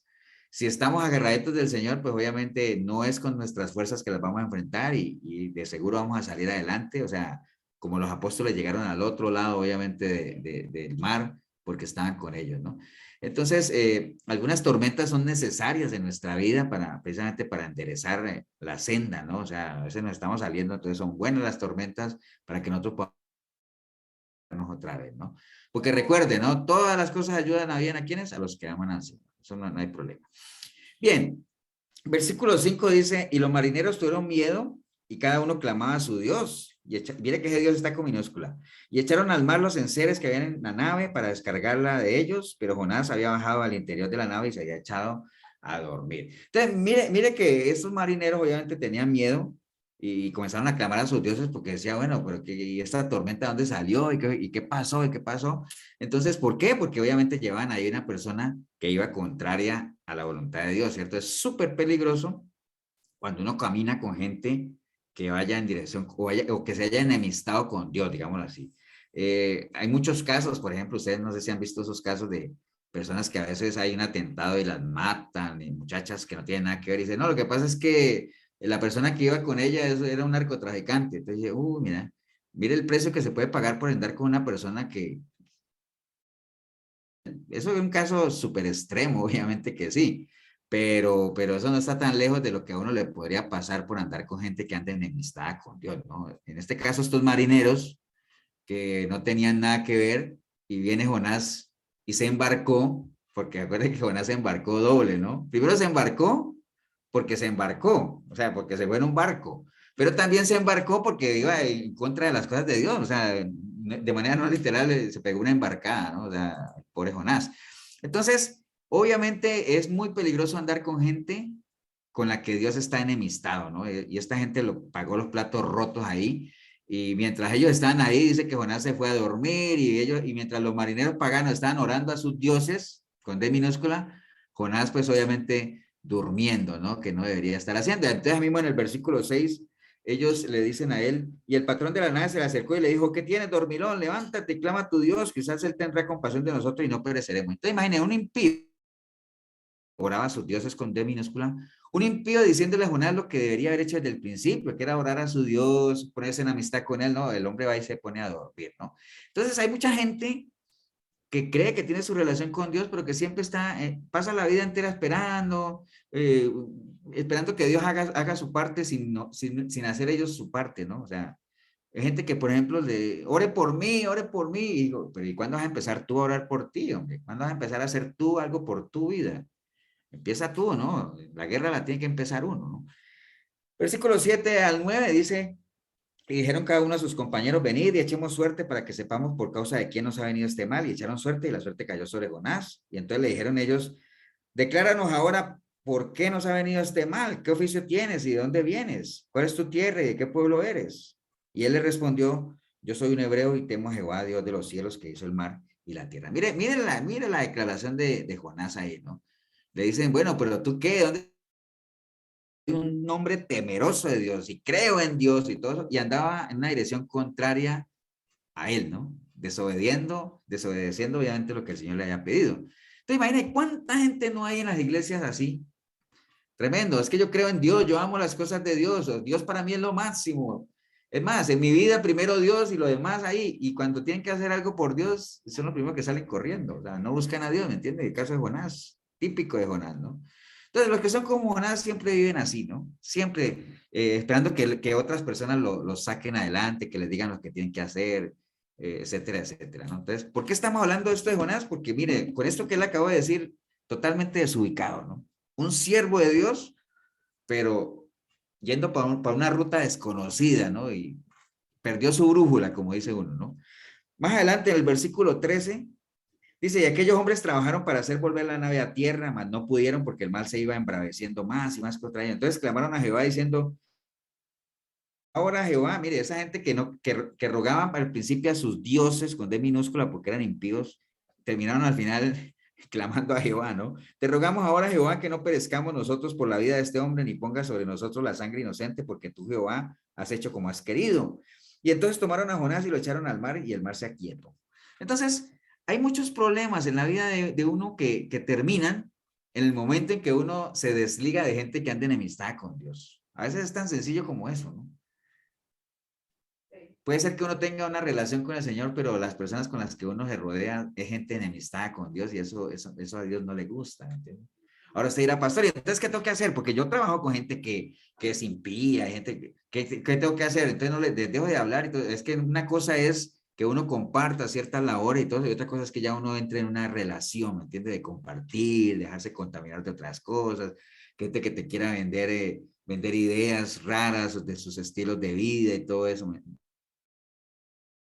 Entonces, pero miren que muchos de los problemas realmente se solucionan cuando uno corta relación con gente que anda enemistada con Dios, ¿no? Esa es una de las primeras decisiones que uno debería de tomar, ¿no?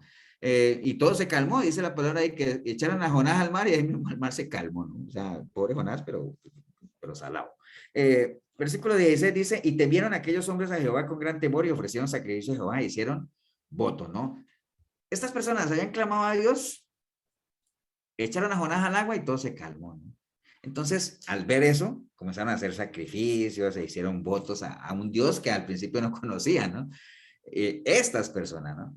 Toda persona realmente que vea la mano de Dios y que vea cómo el poder de Dios se mueve en la vida de uno y todo eso, debería actuar en esta misma línea que esta gente, ¿no? Bueno, entonces ofrezcamos al Señor sacrificio, hagamos votos. Cuando dice ofrezcamos sacrificio, no quiere decir pues que uno va a coger y va a ir a matar a alguien ahí, como hacían sacrificios, pero o sea, no literalmente, pero en la vida de uno puede hacer tantos sacrificios, aunque el Señor no quiere, sino que seamos obedientes, ¿no? Pero en medio de esa obediencia, de seguro que hay muchas cosas nuestras que hay que sacrificar, ¿no? Cuando uno se mete en un caminar en obediencia al Señor, aunque Él no quiere sacrificios, porque cuando el Señor dice es que yo no quiero sacrificios, se refería obviamente a eso que hacían la otra vez de holocaustos y todo eso, yo quiero obediencia. Pero téngala por seguro que en la medida en que usted se meta en un caminar en obediencia con el Señor, van a haber muchas cosas de su vida anterior o antes, o cosas que tiene que sacrificar, ¿no? ¿Y qué significa sacrificar? Matar, ¿no? Eliminar, ofrecer, lo que usted le quiera llamar, ¿no? Versículo 16. Bien, esa es la historia de Jonás que quería traerla ahorita porque estamos hablando de un siervo de Dios, pero que se desubicó. Se desubicó totalmente y eso acarrió una cantidad de problemas, embarcó a otro, porque las decisiones que uno toma, cuando salirse de su camino y caminar en una dirección contraria a Dios, no crea que solo se va a perjudicar esa persona, o sea, se lleva por delante amigos, familiares, la gente a la que ama, se la lleva por delante porque así es, o sea, andar en un caminar sin Dios es demasiado, demasiado peligroso. Bien, entonces, por eso la palabra nos recomienda, Romanos 12:2 es, no se conformen a este siglo, o sea, transfórmense por medio de la renovación de su entendimiento, comprueben cuál es la buena y sana voluntad del Señor y de esa manera podemos vivir una vida agradable y perfecta delante de los ojos de Él, ¿no? O sea, ese es el consejo sabio, ¿no? No conformarse a como la gente ve hoy las cosas, cuál es el concepto que se tiene hoy de matrimonio, ¿no? Vayamos en el camino de Dios, el matrimonio, digo, la familia, el matrimonio, todos esos temas de la homosexualidad que hoy en día la gente los comienza a ver ya de una manera normal, ¿no? Es que ya eso es normal y todo eso. No, para Dios nunca, Él tuvo su plan perfecto, su diseño inteligente, su plan está hasta ahí, ¿no? Lo que pasa es que, como les decía al principio, el camino que ya está trazado, lo han querido cambiar, ¿no? Por brechas, por atajos, por cosas mucho más llevaderas, ¿no? Hay que ser selectivos con las amistades, recuerde de todo esto que acabamos de compartir, ¿no? Entonces, bueno, esta fue una primera gran cosa que el Señor dijo. Como Él dijo, yo soy el camino, entonces acabamos de hacer un recorrido más o menos de que una vida sin Cristo, pues es una vida sin camino, una vida perdida, ¿no? en la cual uno obviamente comienza a crearse cisternas rotas que las vimos ahora al rato también, ¿no? Entonces, algunas recomendaciones del Señor es, enderecemos la senda y hagamos uso de la palabra, que es la que para eso el Señor nos las ha dejado, ¿no? Y eso es lo importante. Recordemos que Dios tiene un plan ya definido, no nos desviemos del plan de Dios, y si alguien se ha desviado, dice la palabra que clame a Él, y Él enderezará obviamente su senda. Una persona, siervo de Dios, pero... ¿Alguien tiene un micrófono prendido? Pastor, Bueno, sí. es que yo quería preguntarle sobre ahí, esa parte que usted explicó de temor al temor de Dios, de hacer sacrificios, pero esa parte que dice de hacer votos, ¿usted me puede explicar esa parte? Bueno, digamos, ¿qué es hacer votos? O sea, pero estamos hablando de votos con B pequeña, no el votos de con B larga y X, ¿no? Porque ese es otro tipo de votos. No, estamos hablando aquí de votos. ¿Alguien aquí que sepa qué es un voto? ¿O qué es hacer votos? Una promesa. ¿Promesas? Hacer votos, Cecilia, es hacer promesas. Por eso a veces, por ejemplo, cuando se habla de los pactos, dice que el hombre no puede hacer pactos con Dios, ¿no? O sea, que es lo mismo que hacer promesas, o sea, prometer algo, comprometerse a algo, eso es hacer votos, ¿no? Entonces, cuando esta gente dijeron ahí, dice, dice, y temieron aquellos hombres a Jehová con gran temor y ofrecieron sacrificios a Jehová e hicieron votos, o sea, hicieron promesas. No dice ahí exactamente cuáles fueron los votos que hicieron, pero seguro prometieron, obviamente, reconocerlo a él como el único Dios, cosas que uno promete, ¿no? Entonces, votos es hacer promesas. Cuando yo les decía ahorita que cuando uno se mete en un caminar con el Señor, hay muchas cosas que tiene que dejar y que para muchas personas pueden constituir un sacrificio, o sea, hay que sacrificar cosas, hay que eliminar cosas, hay que matar cosas. Por eso cuando a uno le hablan, cuando el Señor dice, el que quiera venir en pos de mí, que tome su cruz y sígame. Entonces, ¿qué tiene que crucificar uno? La carne, ¿cierto? Que es como sacrificar, crucificar, matar, ofrecer, o sea, como, ¿me entienden esa parte? Pero los votos son promesas, ¿no? Cuando uno haga promesas o haga votos, pues que uno no tarde en cumplirlas, ¿no? Porque si uno los va a hacer y no los va a cumplir, pues es mejor que no los haga, ¿no? Pero básicamente hacer votos es hacer promesas, Cecilia. Que obviamente por eso cuando uno se va a casar, a uno le preguntan, ¿usted ya escribió sus votos, se acuerda? Sí, ya los escribí, aquí están. Y uno comienza a decirle a la futura esposa que sí, que mi amor, que tus ojos son como yo no sé qué, y que te contemplo como una gacela por el tejado. Bueno, eso es de cantar, de los cantares. Entonces, y prometo servirte, amarte, adorarte, y serás la luz de mis ojos. Y bueno, una cantidad de cosas que son los votos que uno escribe, ¿no? Que son cosas que uno promete. Bueno, muchas no la cumplen, pero bueno, es otro tema. Pero esos son votos, ¿no? No sé si te quedó claro, Cecilia. Sí, gracias, pastor. Ok, bueno, entonces todo esto era ese primer eslabón que vimos ahí del Señor cuando Él decía que Él era el camino, ¿no? Ahora, vamos a entrar en eso. Él dijo también que Él era la verdad, ¿cierto? Entonces, una vida sin Cristo, porque acuérdense, estamos hablando de una vida con cisternas rotas, porque el Señor, nada más recordándoles para que no nos perdamos, nosotros arrancamos hace ya una hora larga diciendo que el Señor tenía una queja, ¿no? Sobre los dos males de su pueblo. Decía, esta gente me dejaron a mí y se construyeron cisternas rotas, ¿no? Dejar a Dios, ¿qué constituye? Una vida sin Dios, una vida sin Cristo, es una vida sin camino, porque Él dijo, yo soy el camino. Ahorita estamos hablando de que una vida sin Cristo es una vida sin verdad, porque Él dijo, yo soy la verdad. Entonces, una vida sin Cristo, o sea, una vida sin verdad es una vida llena de engaños, ¿cierto que sí? Porque los engaños, pues es todo lo contrario a estar sin verdad, es estar engañado, ¿no? Juan 8:32 dice, y conoceréis la verdad y la verdad os hará libres, ¿no? Ya todos hemos leído este versículo y sabemos que la única forma de conocer la verdad, bueno, alguien que me complemente eso, pues ahí dice Juan 8:32 dice, y conoceréis la verdad y la verdad os hará libre. ¿Cómo? Esa pregunta la he hecho yo ya como 17 no, 16,000 veces en la iglesia. ¿De acuerdo? Porque esto es la parte final del versículo. Y conoceréis la verdad y la verdad os hará libres. Pero ¿qué necesitamos nosotros para conocer la verdad? Vámonos de atrás para adelante.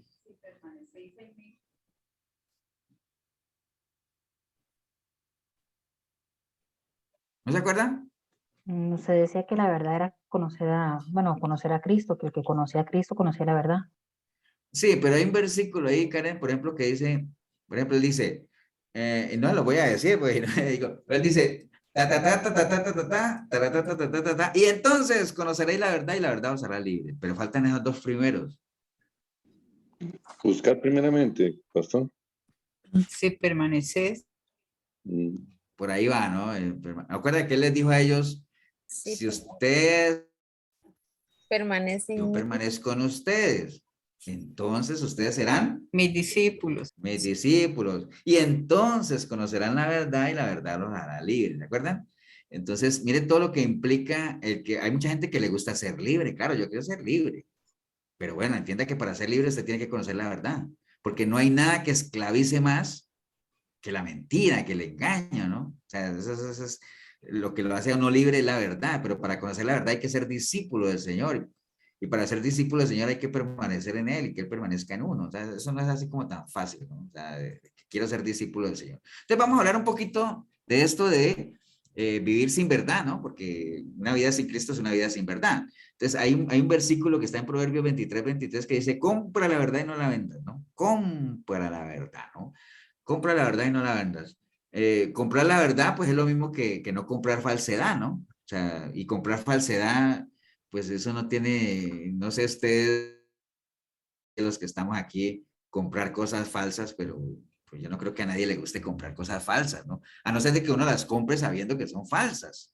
Porque a veces uno compra un reloj de oro, pero resulta que es falso, ¿no? Pero uno sabe que es falso y uno lo está comprando, pero ¿a quién va a pagar un dineral por un reloj de oro y que después uno lo haga examinar y resulta que sea falso? O sea, a nadie le gusta eso, no creo que nadie se ría de haber hecho un negociazo de eso. Entonces, no vale la pena comprar falsedades porque eso no tiene valor, ¿no? Lo falso no tiene valor, realmente son cosas vanas, no tiene valor.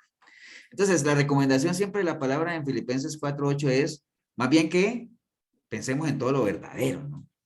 O sea, todo lo que sea verdadero. Y todo lo demás que dice Filipenses 4:8, obviamente lo honesto, justo, puro, amable, de buen nombre, que sea virtuoso, que sea digno de alabanza. En esas cosas es las que tenemos que pensar, pero concentrémonos ahí en todo lo que es verdadero, ¿no? Por eso la palabra nos recomienda ahí, compra la verdad y no la vendas, ¿no? O sea, nosotros estamos ahorita, como les decía, esta es una época que se presta mucho para las distracciones, para todo, pero también es mucha época, y varias veces lo he comentado en la iglesia, de que comienzan ahorita el bombardeo, ¿no? No se deje estafar, cuide su aguinaldo. Si lo llaman y le piden el PIN de la tarjeta, no la dé. Y bueno, hay gente que la da, ¿no? Pero ese es otro rollo. Pero estamos en una época en eso de muchas advertencias sobre las estafas. Recuerden lo que les he dicho, el éxito de un estafador depende de la ingenuidad y de la incredulidad de la víctima o de la credulidad de su víctima, ¿no? Aquí dice credulidad porque obviamente el éxito de un estafador depende en mucha medida en que la víctima le crea, que lo llaman de allá, del call center, de la Reforma y se oye, pues, y oyen al fondo que dicen, el preso a las 5 tiene llamada y a mí la gente sigue dando sus datos. Pero bueno, mucha incredulidad de la víctima, mucha credulidad también en el estafador. Entonces, obviamente esas advertencias sobre estafas y todo eso, pues nos debería empujar o nos debería de presionar a que nosotros conozcamos y aprendamos la verdad, ¿no? Porque la única manera de discernir la mentira es por medio de si conocemos la verdad, no hay otra forma. Si usted no conoce la verdad, usted es candidato uno a caer en la mentira porque no tiene forma de discernir, ¿no? Imagínate cuando uno va a comprar algo, o sea, es que cada uno de nosotros, y ahora en diciembre que como hay platita, pues uno va y compra algunas cositas, entonces uno siempre revisa, mira las condiciones, hace cuentas, ahí sí saca uno a relucir toda su sabiduría para ser un comprador selectivo, mira uno alrededor, bueno, tantas cosas que uno hace cuando uno va a comprar algo. Entonces, ¿por qué no hacerlo cuando uno escucha algo o cuando te quieren vender, en este caso, una idea, ¿no? O sea, ¿por qué no somos selectivos? ¿Por qué no pesamos todo? Hay mucha gente que se traga todo y come, y come, y come, ¿no? Entonces, estamos en un mundo, créanme, en un sistema donde la mentira y la falsedad, pues es algo que se comercializa como pan caliente, ¿no? Por eso es que la recomendación de la palabra en 1 Juan 4:1 es, amados, No creáis a todo espíritu, sino probad a los espíritus si son de Dios, porque muchos falsos profetas han salido por el mundo, ¿no? Eso está ahí, ¿no? Entonces, la recomendación de la palabra es que no vendamos la verdad, ¿no? Y ahí les hago esa pregunta que está ahí en pantalla. Usualmente, ¿por qué uno vende algo? A ver, pensemos un poquito y analicemos. ¿Por qué uno decidiría vender algo? Porque ocupa plata. Porque ocupa plata, puede ser una buena razón. Ya Pero no lo necesito. generalmente pensemos en eso de que Ya no le sirve. Ya no lo necesita. porque ya uno no lo necesita y Quiere cuando comprar uno, algo y mejor. pensemos en esas ventas de garaje, ¿no? Cuando uno saca una venta de garaje son cosas que uno ya no usa, ¿cierto que sí? ¿Y qué caracteriza, cuando uno hace una venta de garaje, qué caracteriza los precios de esos artículos? Baratos. Baratos, precios bajos. Mucho más bajos de lo que realmente costaron en algún momento, ¿cierto que sí? Entonces, eso es lo que caracteriza. Entonces, sí, cuando uno vende algo, pues es porque realmente ya no lo necesita, o porque ya no lo quiere usar, o porque está descompuesto y ya uno no quiere repararlo, ¿cierto que sí? Entonces, uno vende un televisor que no prende, una plancha que no calienta, una licuadora que no le gira el motor, todas esas cositas, entonces uno las saca ahí, y bueno, no faltará el que las compra también, ¿no? Entonces, generalmente son cosas que ya uno no le da uso. Ahora, en el caso gasta, ¿no? La verdad siempre será útil. Es más, cada vez la verdad se convierte cada vez en como un artículo de colección, ¿no? Que a medida que pasa el tiempo es mucho más valiosa. ¿Por qué? Porque es más difícil de encontrar.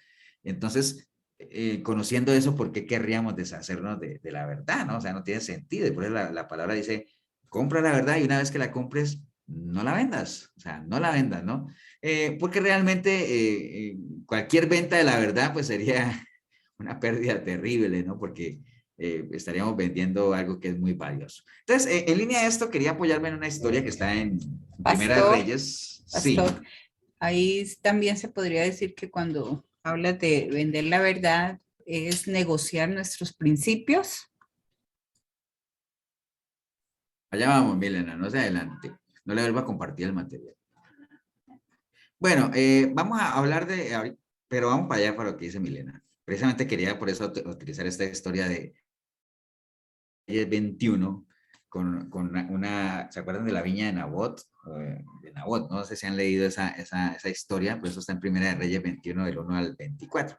Entonces, pero no la vamos a leer, no la voy a leer toda, pero les voy a parafrasear la historia. Básicamente había un personaje que se llamaba Nabot que tenía una viña, ¿no? Tenía una viña junto al palacio del rey que se llamaba Acab. Haga de cuenta que uno tenga, no sé si han visto esos casos de gente que a veces tiene lotes muy bien ubicados. Y entonces, por ejemplo, nosotros vivimos aquí en Pavas y no sé si han oído hablar de Casa Roland. Bueno, Casa Roland es por aquí que eso empezó con una casita y una habitación y comenzaron a comprar casas y las manzanas y todo eso. Entonces, la gente que a lo mejor tenía casas por ahí en el área donde ellos querían ampliarse, pues obviamente ya las casas suben de valor y entonces comienzan a ofrecerles. Bueno, entonces esta persona tenía una viña ahí al lado de la del rey, ¿no? Entonces dice la palabra del Señor, aconteció que Nabot de Jezreel tenía allí una viña junto al palacio de Acab, el rey de Samaria.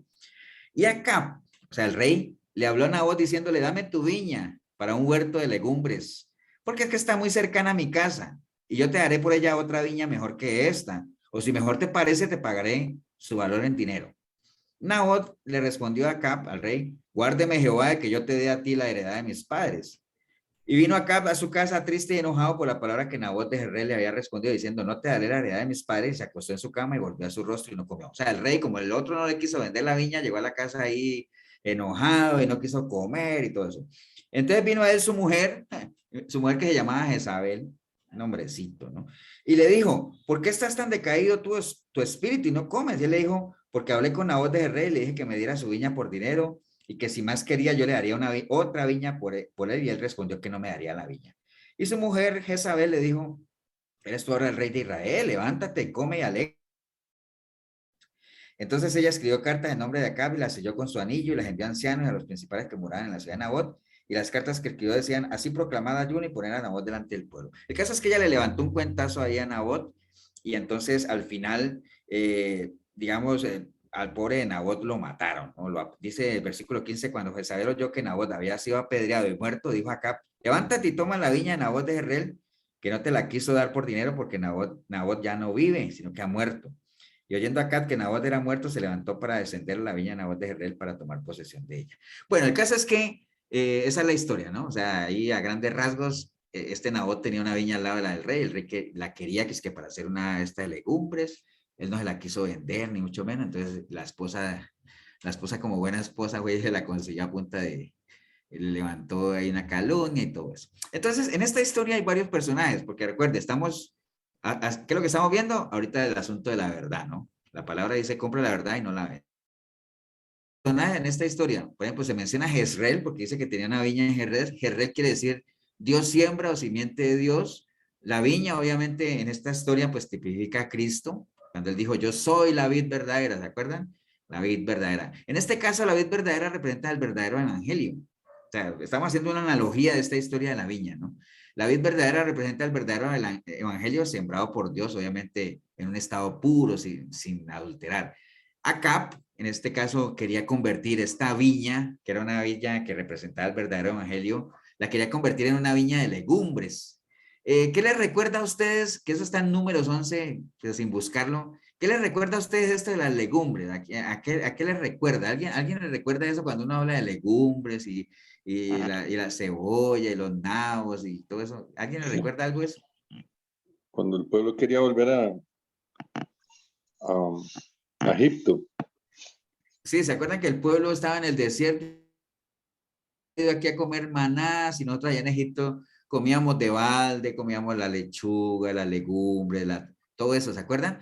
Entonces, esa de las legumbres, pues caracteriza a Egipto, ¿no? Y acuerden que Egipto, pues obviamente representa nuestra vida pecaminosa, el pecado, ¿no? Entonces, en esta historia, obviamente todos conocen el contexto.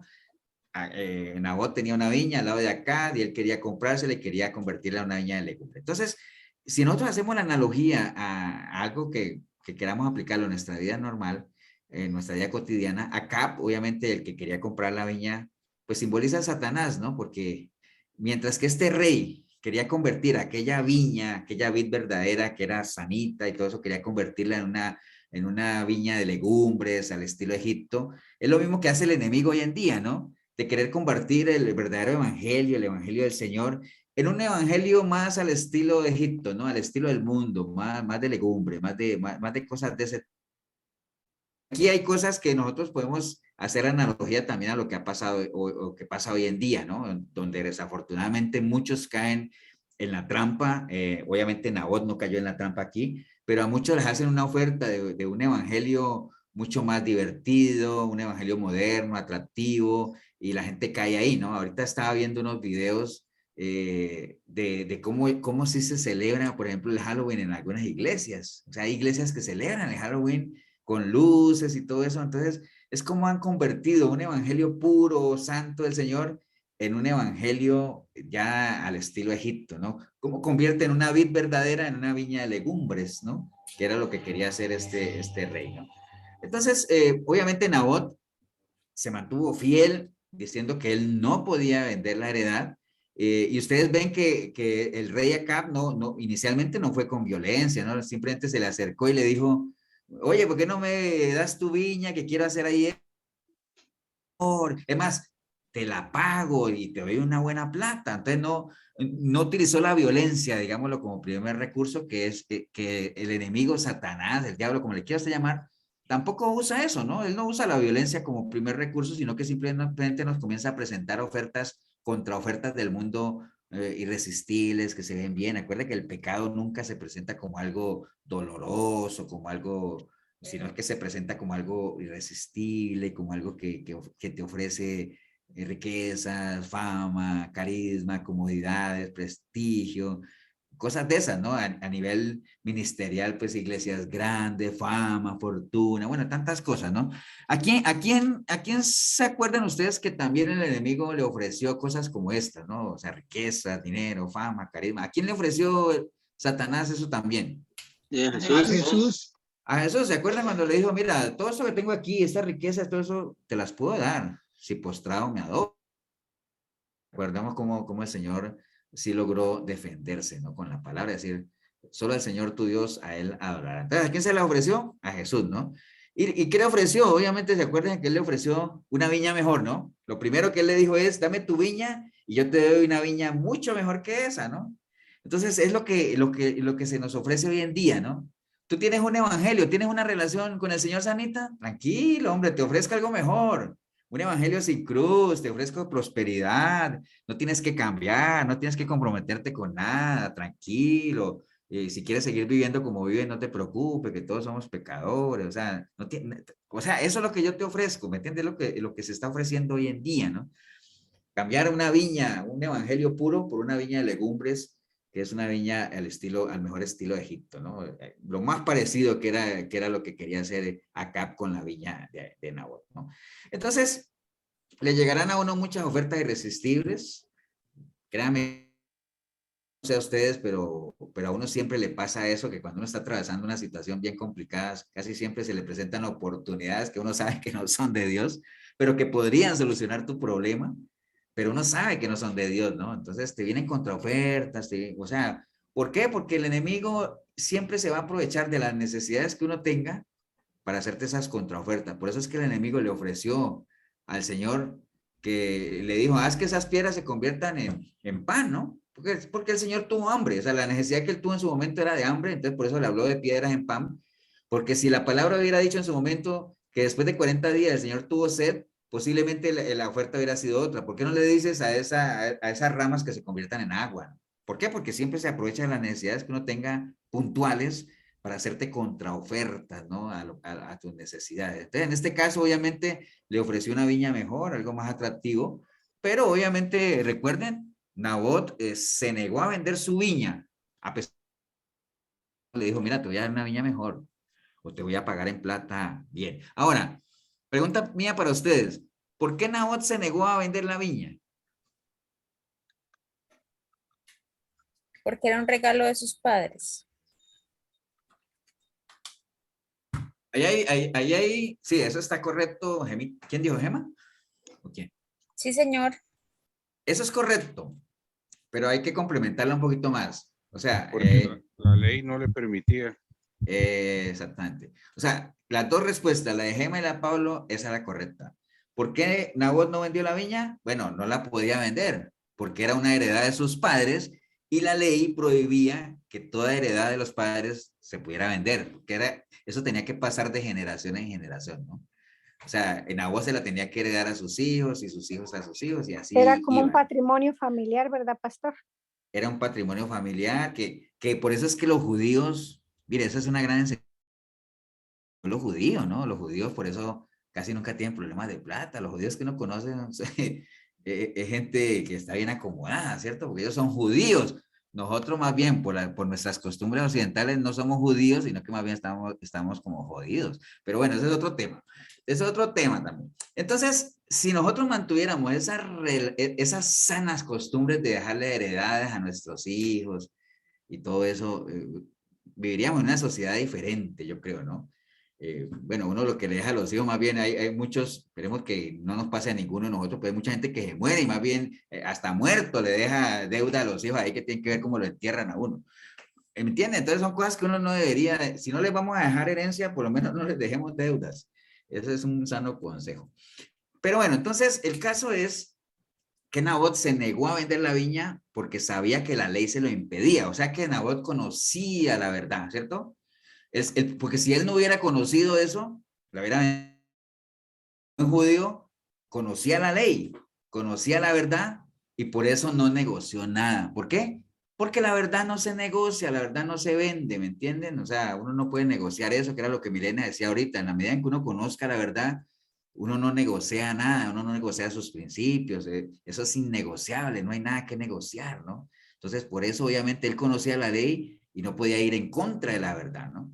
Entonces, hay muchas veces uno cae en errores o en equivocación, lo que sea, precisamente por ignorar la verdad, por ignorar en este caso la ley, ¿no? Que en el caso de Nabot él conocía la ley. Si uno está en ignorancia, créanme que uno no, va a ser muy difícil que uno defienda la verdad si uno la ignora, ¿no? Entonces, por eso es un buen consejo es invirtamos lo que podamos en qué, en conocer la verdad, en buscar la verdad, porque recordemos lo que vimos arriba, ¿no? La verdad nos va a hacer libres, ¿no? O sea, no nos va a amarrar que el que no sabe algo es esclavo del que sabe, ¿no? Entonces, la única forma de no ser esclavo de nadie es que nosotros conozcamos la verdad y seamos esclavos de Cristo, que ese es el mayor nivel de libertad que hay cuando uno es esclavo de Cristo, ¿no? Ok, bueno, también acuérdense allá en Daniel hay una historia cuando el rey Nabucodonosor hizo una estatua de oro, ¿se acuerdan? Que la hizo precisamente porque querían hacer que Sadrach, Mesach y Abednego. ¿Quién eran ellos? ¿Quién eran Sadrach, Mesach y Abednego? ¿Se acuerdan? ¿Quiénes eran esos tres? Daniel y sus amigos. Los amigos de Daniel, ¿se acuerdan que entonces a ellos los trajeron y le dijeron, mira, aquí hay una estatua del rey, si no te postran delante de ella, los vamos a mandar ¿a dónde? Al horno de fuego. Al horno. Al horno de fuego. Entonces, ¿qué dijeron ellos? Pues déjeme decirle que aquí no hay nada que negociar. Sí. Y si vamos al horno, pues vamos al horno, o sea, no hay ningún problema. Quememos ahí, pues nos quemamos, y si no, pues el mismo Dios nos librará del horno de fuego. Y al final todos conocemos la historia del horno, que eran 3 y después vieron 4, y la gente decía, uy, pero el cuarto tiene apariencia de dioses y todo ese rollo, ¿no? Entonces ellos se mantuvieron firmes diciendo, aquí no hay negocio.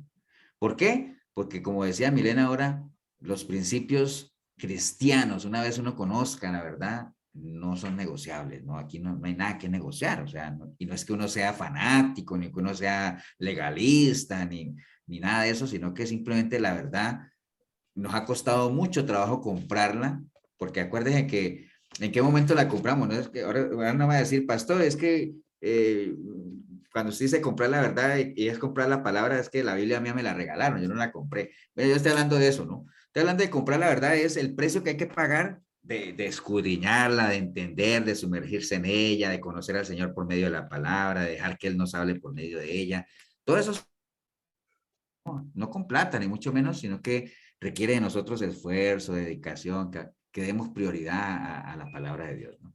Entonces, todo eso, toda esa parte. Entonces, el costo de la verdad, bueno, obviamente, no esperes obtener la verdad sin ningún costo, sin ningún costo. Todo en esta vida vale, ¿eh?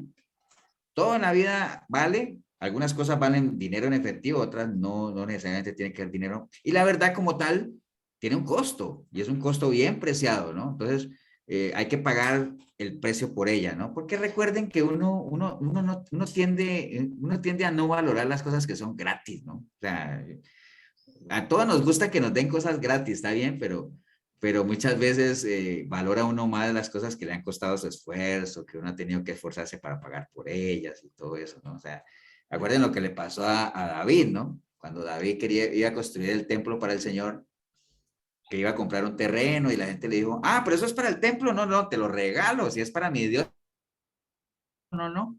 Dígame cuánto vale porque las cosas de mi Dios tienen que costarme algo, yo tengo que pagar por ellas, ¿no? Y así tiene que ser, ¿no? Tiene que ser así, ¿no? Entonces hay que pagar el precio y no estoy hablando de plata, pero sí que represente para nosotros un bonito esfuerzo, ¿no? Realmente. Y obviamente en un mundo que es dominado por la mentira y el engaño, pues mucho más, ¿no? La verdad cada día adquiere un precio muchísimo más alto. Recordemos que el Señor Jesús fue muerto y fue crucificado justamente por eso, ¿no?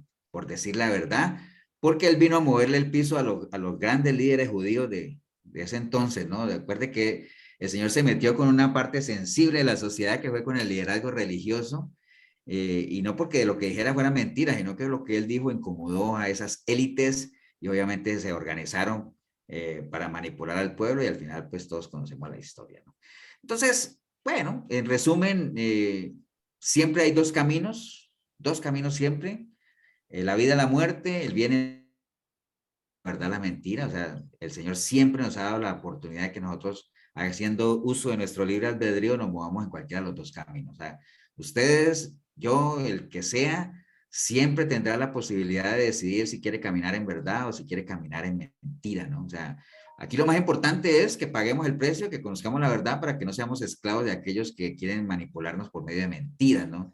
Que cada vez que recibimos información la procesemos, la razonemos y en línea a lo que conocemos de la verdad, tomemos decisiones en torno a esa información que estamos recibiendo, ¿no? Y podamos discernir, ¿no? ¿Qué es lo mejor, qué es lo bueno, qué es verdad y qué no es verdad? O sea, qué es de Dios y qué no es de Dios. Recuerde que la palabra misma es una espada de doble filo y penetra hasta lo más profundo, separa lo que es de Dios y lo que no es de Dios, ¿no? Entonces, como ninguna mentira viene de la verdad, obviamente la intención siempre de este sistema y del enemigo, que es el padre de la mentira, es que nosotros realmente nunca lleguemos a conocer la verdad, ¿no?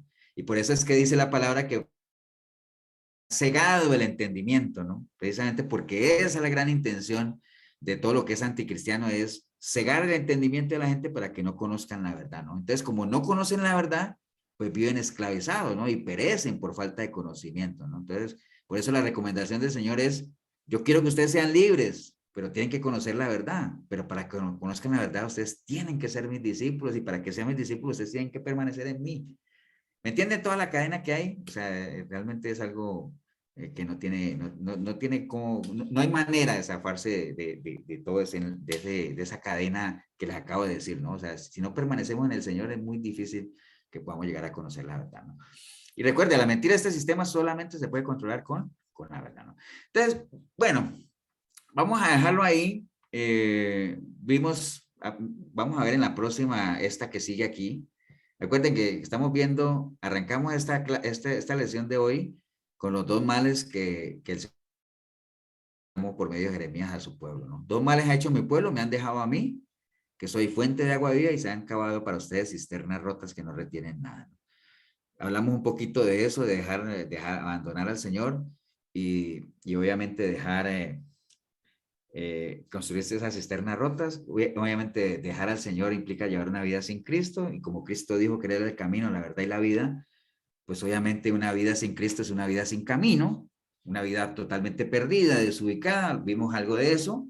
Acabamos de ver que una vida sin Cristo pues es una vida sin verdad, y que entonces no queremos vivir una vida sin verdad, o sea, no queremos vivir una vida sin Cristo, entonces tenemos que ir en búsqueda de la verdad, tenemos que pagar el precio por la verdad. Y lo que nos falta por ver es esto de una vida sin Cristo, es una vida sin vida, ¿no? Ahora, nada más adelantándome un poquito, todavía que falta un momento. ¿Qué es una vida sin vida? Muerto en los pecados. La muerte, ¿no? Una vida, o sea, es un juego de palabras ahí.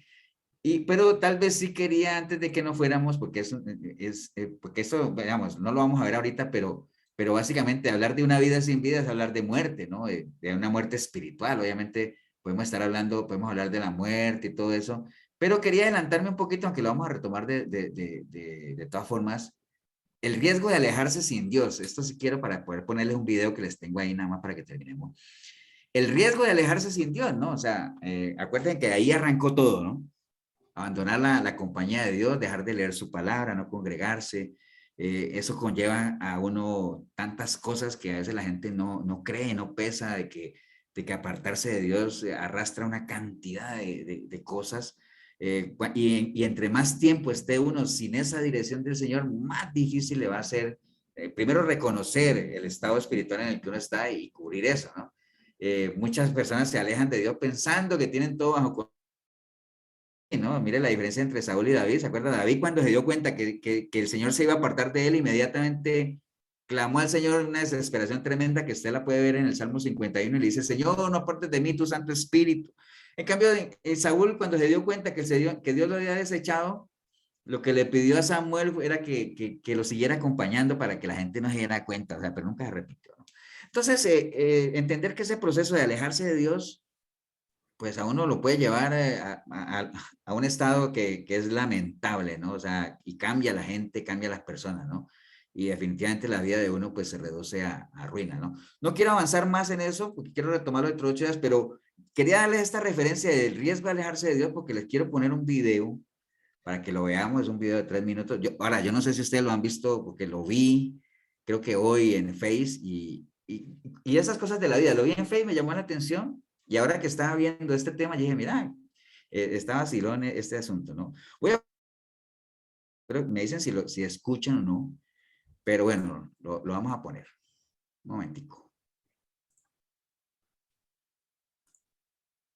Tengo poco tiempo y aparte hay muchas cosas en las que ya no estoy de acuerdo. Bueno, esperen, lo devuelvo otra vez del principio. Todo bien. Ah, ya, ya. Tengo poco tiempo y aparte hay muchas cosas en las que ya no estoy de acuerdo. Pero bueno, todo bien. Hoy tengo un mes que no voy a la iglesia. Y me siento bien, me siento hasta más libre. 3 meses que no voy a la iglesia. Y tengo algunos problemas, pero pues, ¿quién no tiene problemas, no? Hoy estoy cumpliendo 6 meses que no voy a la iglesia y acabo de llegar de la discoteca porque pues empecé a salir con mis amigos otra vez, todos los fines de semana y con un chico, le di mi número de teléfono y bueno, aunque a veces como que me hace falta algo, no sé bien qué es, pero pues me mandó un mensaje. Hoy se cumple un año que no voy a la iglesia y hoy me vinieron a buscar para que volviera, pero no sé, a veces me hace falta Dios, pero hoy quiero celebrar porque estoy de novia. Ya hace 2 años que no voy a la iglesia y descubrí que mi pareja estaba con otra y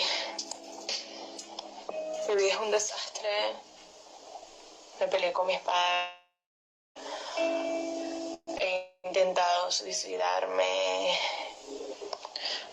Hoy hace más de 2 años que no voy a la iglesia y ya no aguanto más. No puedo dormir en la noche, tengo depresión, ansiedad y ya no sé qué hacer. Ya yo me dijeron que Jesús me ama y que me extraña y yo también lo extraño, pero no sé, no, a veces vienen pensamientos en mi cabeza de qué dirán de mí, me van a juzgar, me van a criticar y yo no puedo. Hola, hoy se cumplen 3 años que no voy a la iglesia. Vienen a buscarme para ir y a veces viene esa voz a mi cabeza que no vaya, pero ya yo tomé mi decisión.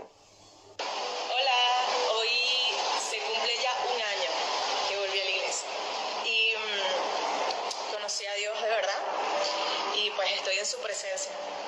Y Él ocupó ese lugar donde estaba la depresión, incluso esos pensamientos que no podía vencer, los pude vencer con Él. Y si tú estás en la misma situación en la que yo estaba, yo te invito a que busques a Jesús, porque Él también te ama y te extraña.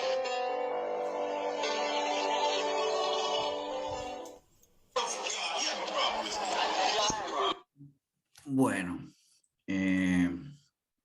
déjenme cerrar esta parte. Este fue un video que vi en Face y me pareció muy cercano a lo que estábamos hablando aquí de los riesgos de alejarse de Dios, ¿no? Y sobre todo en la parte que dice de que la gente que se aleja del Señor obviamente a veces cree que tienen todo bajo control y que no es necesario, ¿no? O sea, que no hace falta. Pero bueno, yo creo que es un caso, algunos dirán, pastor, pero eso es un video ahí montado. No sé si se ha montado o no. Pero que no está lejos de la realidad, creo que no está lejos de la realidad. Entonces, quise compartirlos con ustedes. Bueno, vamos a dejar retomar dentro de 8 días esta parte. Una vida sin Cristo es una vida sin vida, ¿no? Y una vida sin vida es una vida muerta. Entonces hablamos un poquito de la muerte. Obviamente la muerte espiritual es la que la muerte física es algo que que tarde o temprano lo vamos a pasar, ¿no? Ninguno de los que estamos aquí nos vamos a salvar de la muerte física, pero entonces algo así. Y la muerte segunda, pues obviamente ya tiene que ver mucho con la muerte espiritual. Pero bueno, voy a dejar de compartir la pantalla. Estamos acá otra vez. No sé si alguno tiene algún comentario o algo que quiera aportar. Bueno, sí quería saludar ahí, aprovechar que estamos en video. Bueno, ya habíamos saludado a Juanita que nos está acompañando desde el principio, pero también está Yanini, ¿no? Yanina también nos está acompañando hoy. ¿Cómo te va, Yanina? Hola, pastor. Hola a todos. Bien, gracias. Nosotros, creo que por ahí anda Elsa también. Hola, buenas noches. Gracias por la invitación. Bueno, Elsa. Maribella.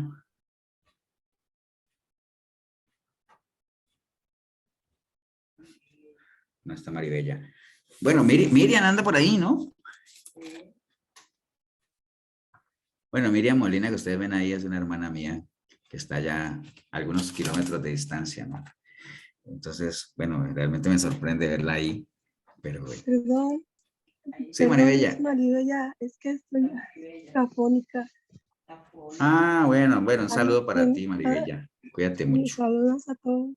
Bendiciones. Gracias. Bueno, bienvenidas a los que nos acompañaron hoy. Nada más recordarles siempre, estamos los domingos, los martes a las 7 de la noche siempre nos reunimos.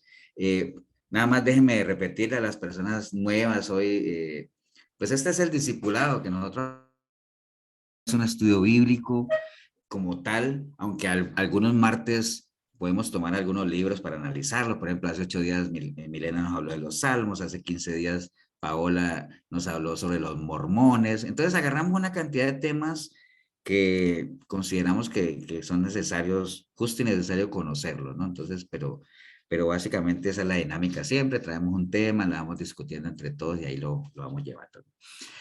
No sé si alguien quería compartir algo de lo que hemos visto hoy antes de irnos. Generalmente siempre nos vamos antesito de las 9, pero por eso dejamos el otro tema pendiente para el otro martes. ¿Alguien quisiera compartir algo, o comentar algo, o decir algo?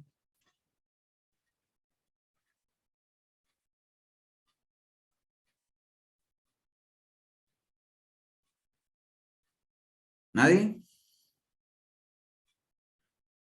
Acuerden que cuando nadie opina, hay dos opciones. En las cosas de Dios siempre hay dos opciones, ¿no? La verdad, la mentira, el bien y el mal.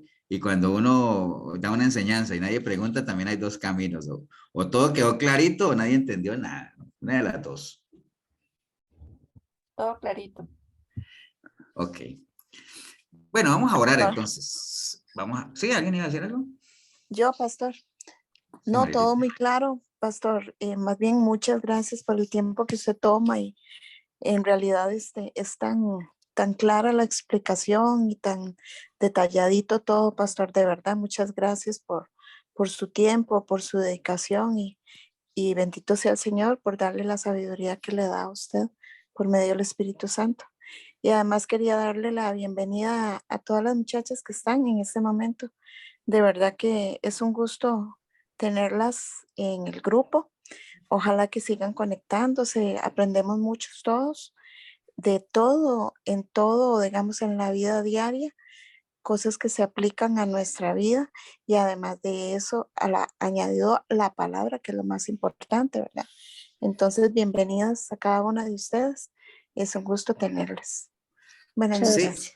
Sí, qué bueno. Y nada más recordarles que, bueno, esta es la clase, a veces hay gente que dice clase, lección, enseñanza, número 126, o sea, nosotros llevamos 126 martes y lunes reuniendo, 126 semanas que nos hemos reunido, que hemos compartido algún tema diferente. Entonces, imagínense, 126 son casi más de 3 años, ¿no? De semanas que nos hemos reunido. Y son materiales que pues ahí quedan, ¿no? Ahí, este video, eso está siendo grabado, es un video que yo lo cuelgo en mi canal de YouTube, entonces para que también lo tengan ahí. Pero bueno, vamos a orar ya para que vayamos a descansar todos, vamos a orar, a darle gracias a Dios por la oportunidad, por las personas que hoy nos han acompañado, por la palabra, que es lo más importante. recordemos todo lo que hemos visto hoy, o sea, la palabra es la verdad, ¿no? O sea, cuando uno le hablaban del Señor y cuál es la verdad, bueno, la palabra de Dios es la única verdad que existe porque todo lo demás es manipulado, todo lo demás es cambiable. Y es por medio de la palabra que nosotros podemos, no solamente hemos sido creados, sino que podemos ser sostenidos, ¿no? O sea, y es la espada. Recuerden que la armadura del cristiano, nada más para recordarles eso, la armadura del cristiano tiene muchos componentes, ¿no? Tiene ¿el casco de qué? A ver si me ayuda. ¿El casco de la? Esa es pregunta de escuelita dominicana. ¿El casco de la? Salvación. Salvación, el casco de la salvación, el escudo de la? De la fe. El escudo de la fe, el yelmo de la? Salvación. Justicia. Ah, justicia. Sí, el escudo de la fe, el yelmo de la salvación, el que es de justicia es la coraza, ¿no? Mm, La coraza de justicia, los zapatos o el calzado del Evangelio. evangelio.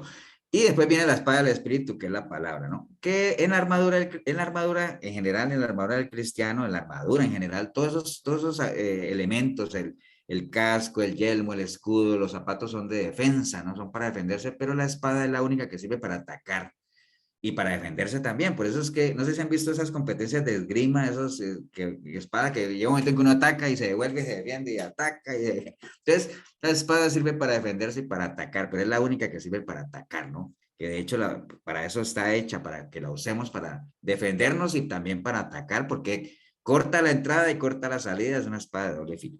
Pero bueno, ese es otro tema que desarrollaremos luego también. Bueno, vamos a orar, vamos a darle gracias a Dios. Si quieren me regalas, Gemita, una oración ahí para irnos, ¿vale? Claro que sí. Gracias, Señor, gracias por este tiempo, Señor, gracias por su palabra, que es lo más importante, Señor, porque la dejó ahí, Señor, para que nosotros aprendamos cada día más, Señor, a que tengamos esa sensibilidad, Señor, a estar siempre anuentes, Señor, a recibirla, a atesorarla, a entenderla, Señor, y sobre todo a ponerla en práctica, Padre Santo. Gracias por los pastores, Señor, por este tiempo, Señor, que es un refrigerio, Señor, en medio de tanta adversidad y de tantas cosas en nuestro día a día, Señor. Gracias por las nuevas hermanas y hermanos, Señor, que nos están acompañando, Señor, que ellos sean bienvenidos, Señor, que crezcan cada uno de nosotros, Señor, ese anhelo de conocerlo cada día más a usted, Señor, de reflejarlo en nuestro estilo de vida, Señor, y que provoquemos esa sed, Señor, en el mundo de conocer, de que lo conozcan a usted, Señor. Gracias por la oportunidad, Señor, y las oportunidades que nos da día con día, Señor, de honrarlo.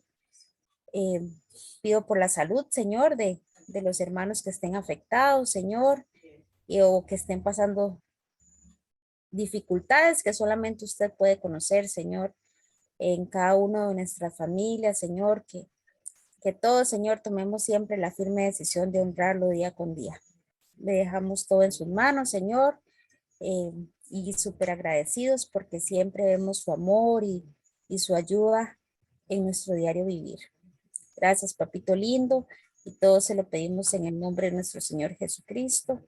Amén, amén y amén. Amén. amén. Amén.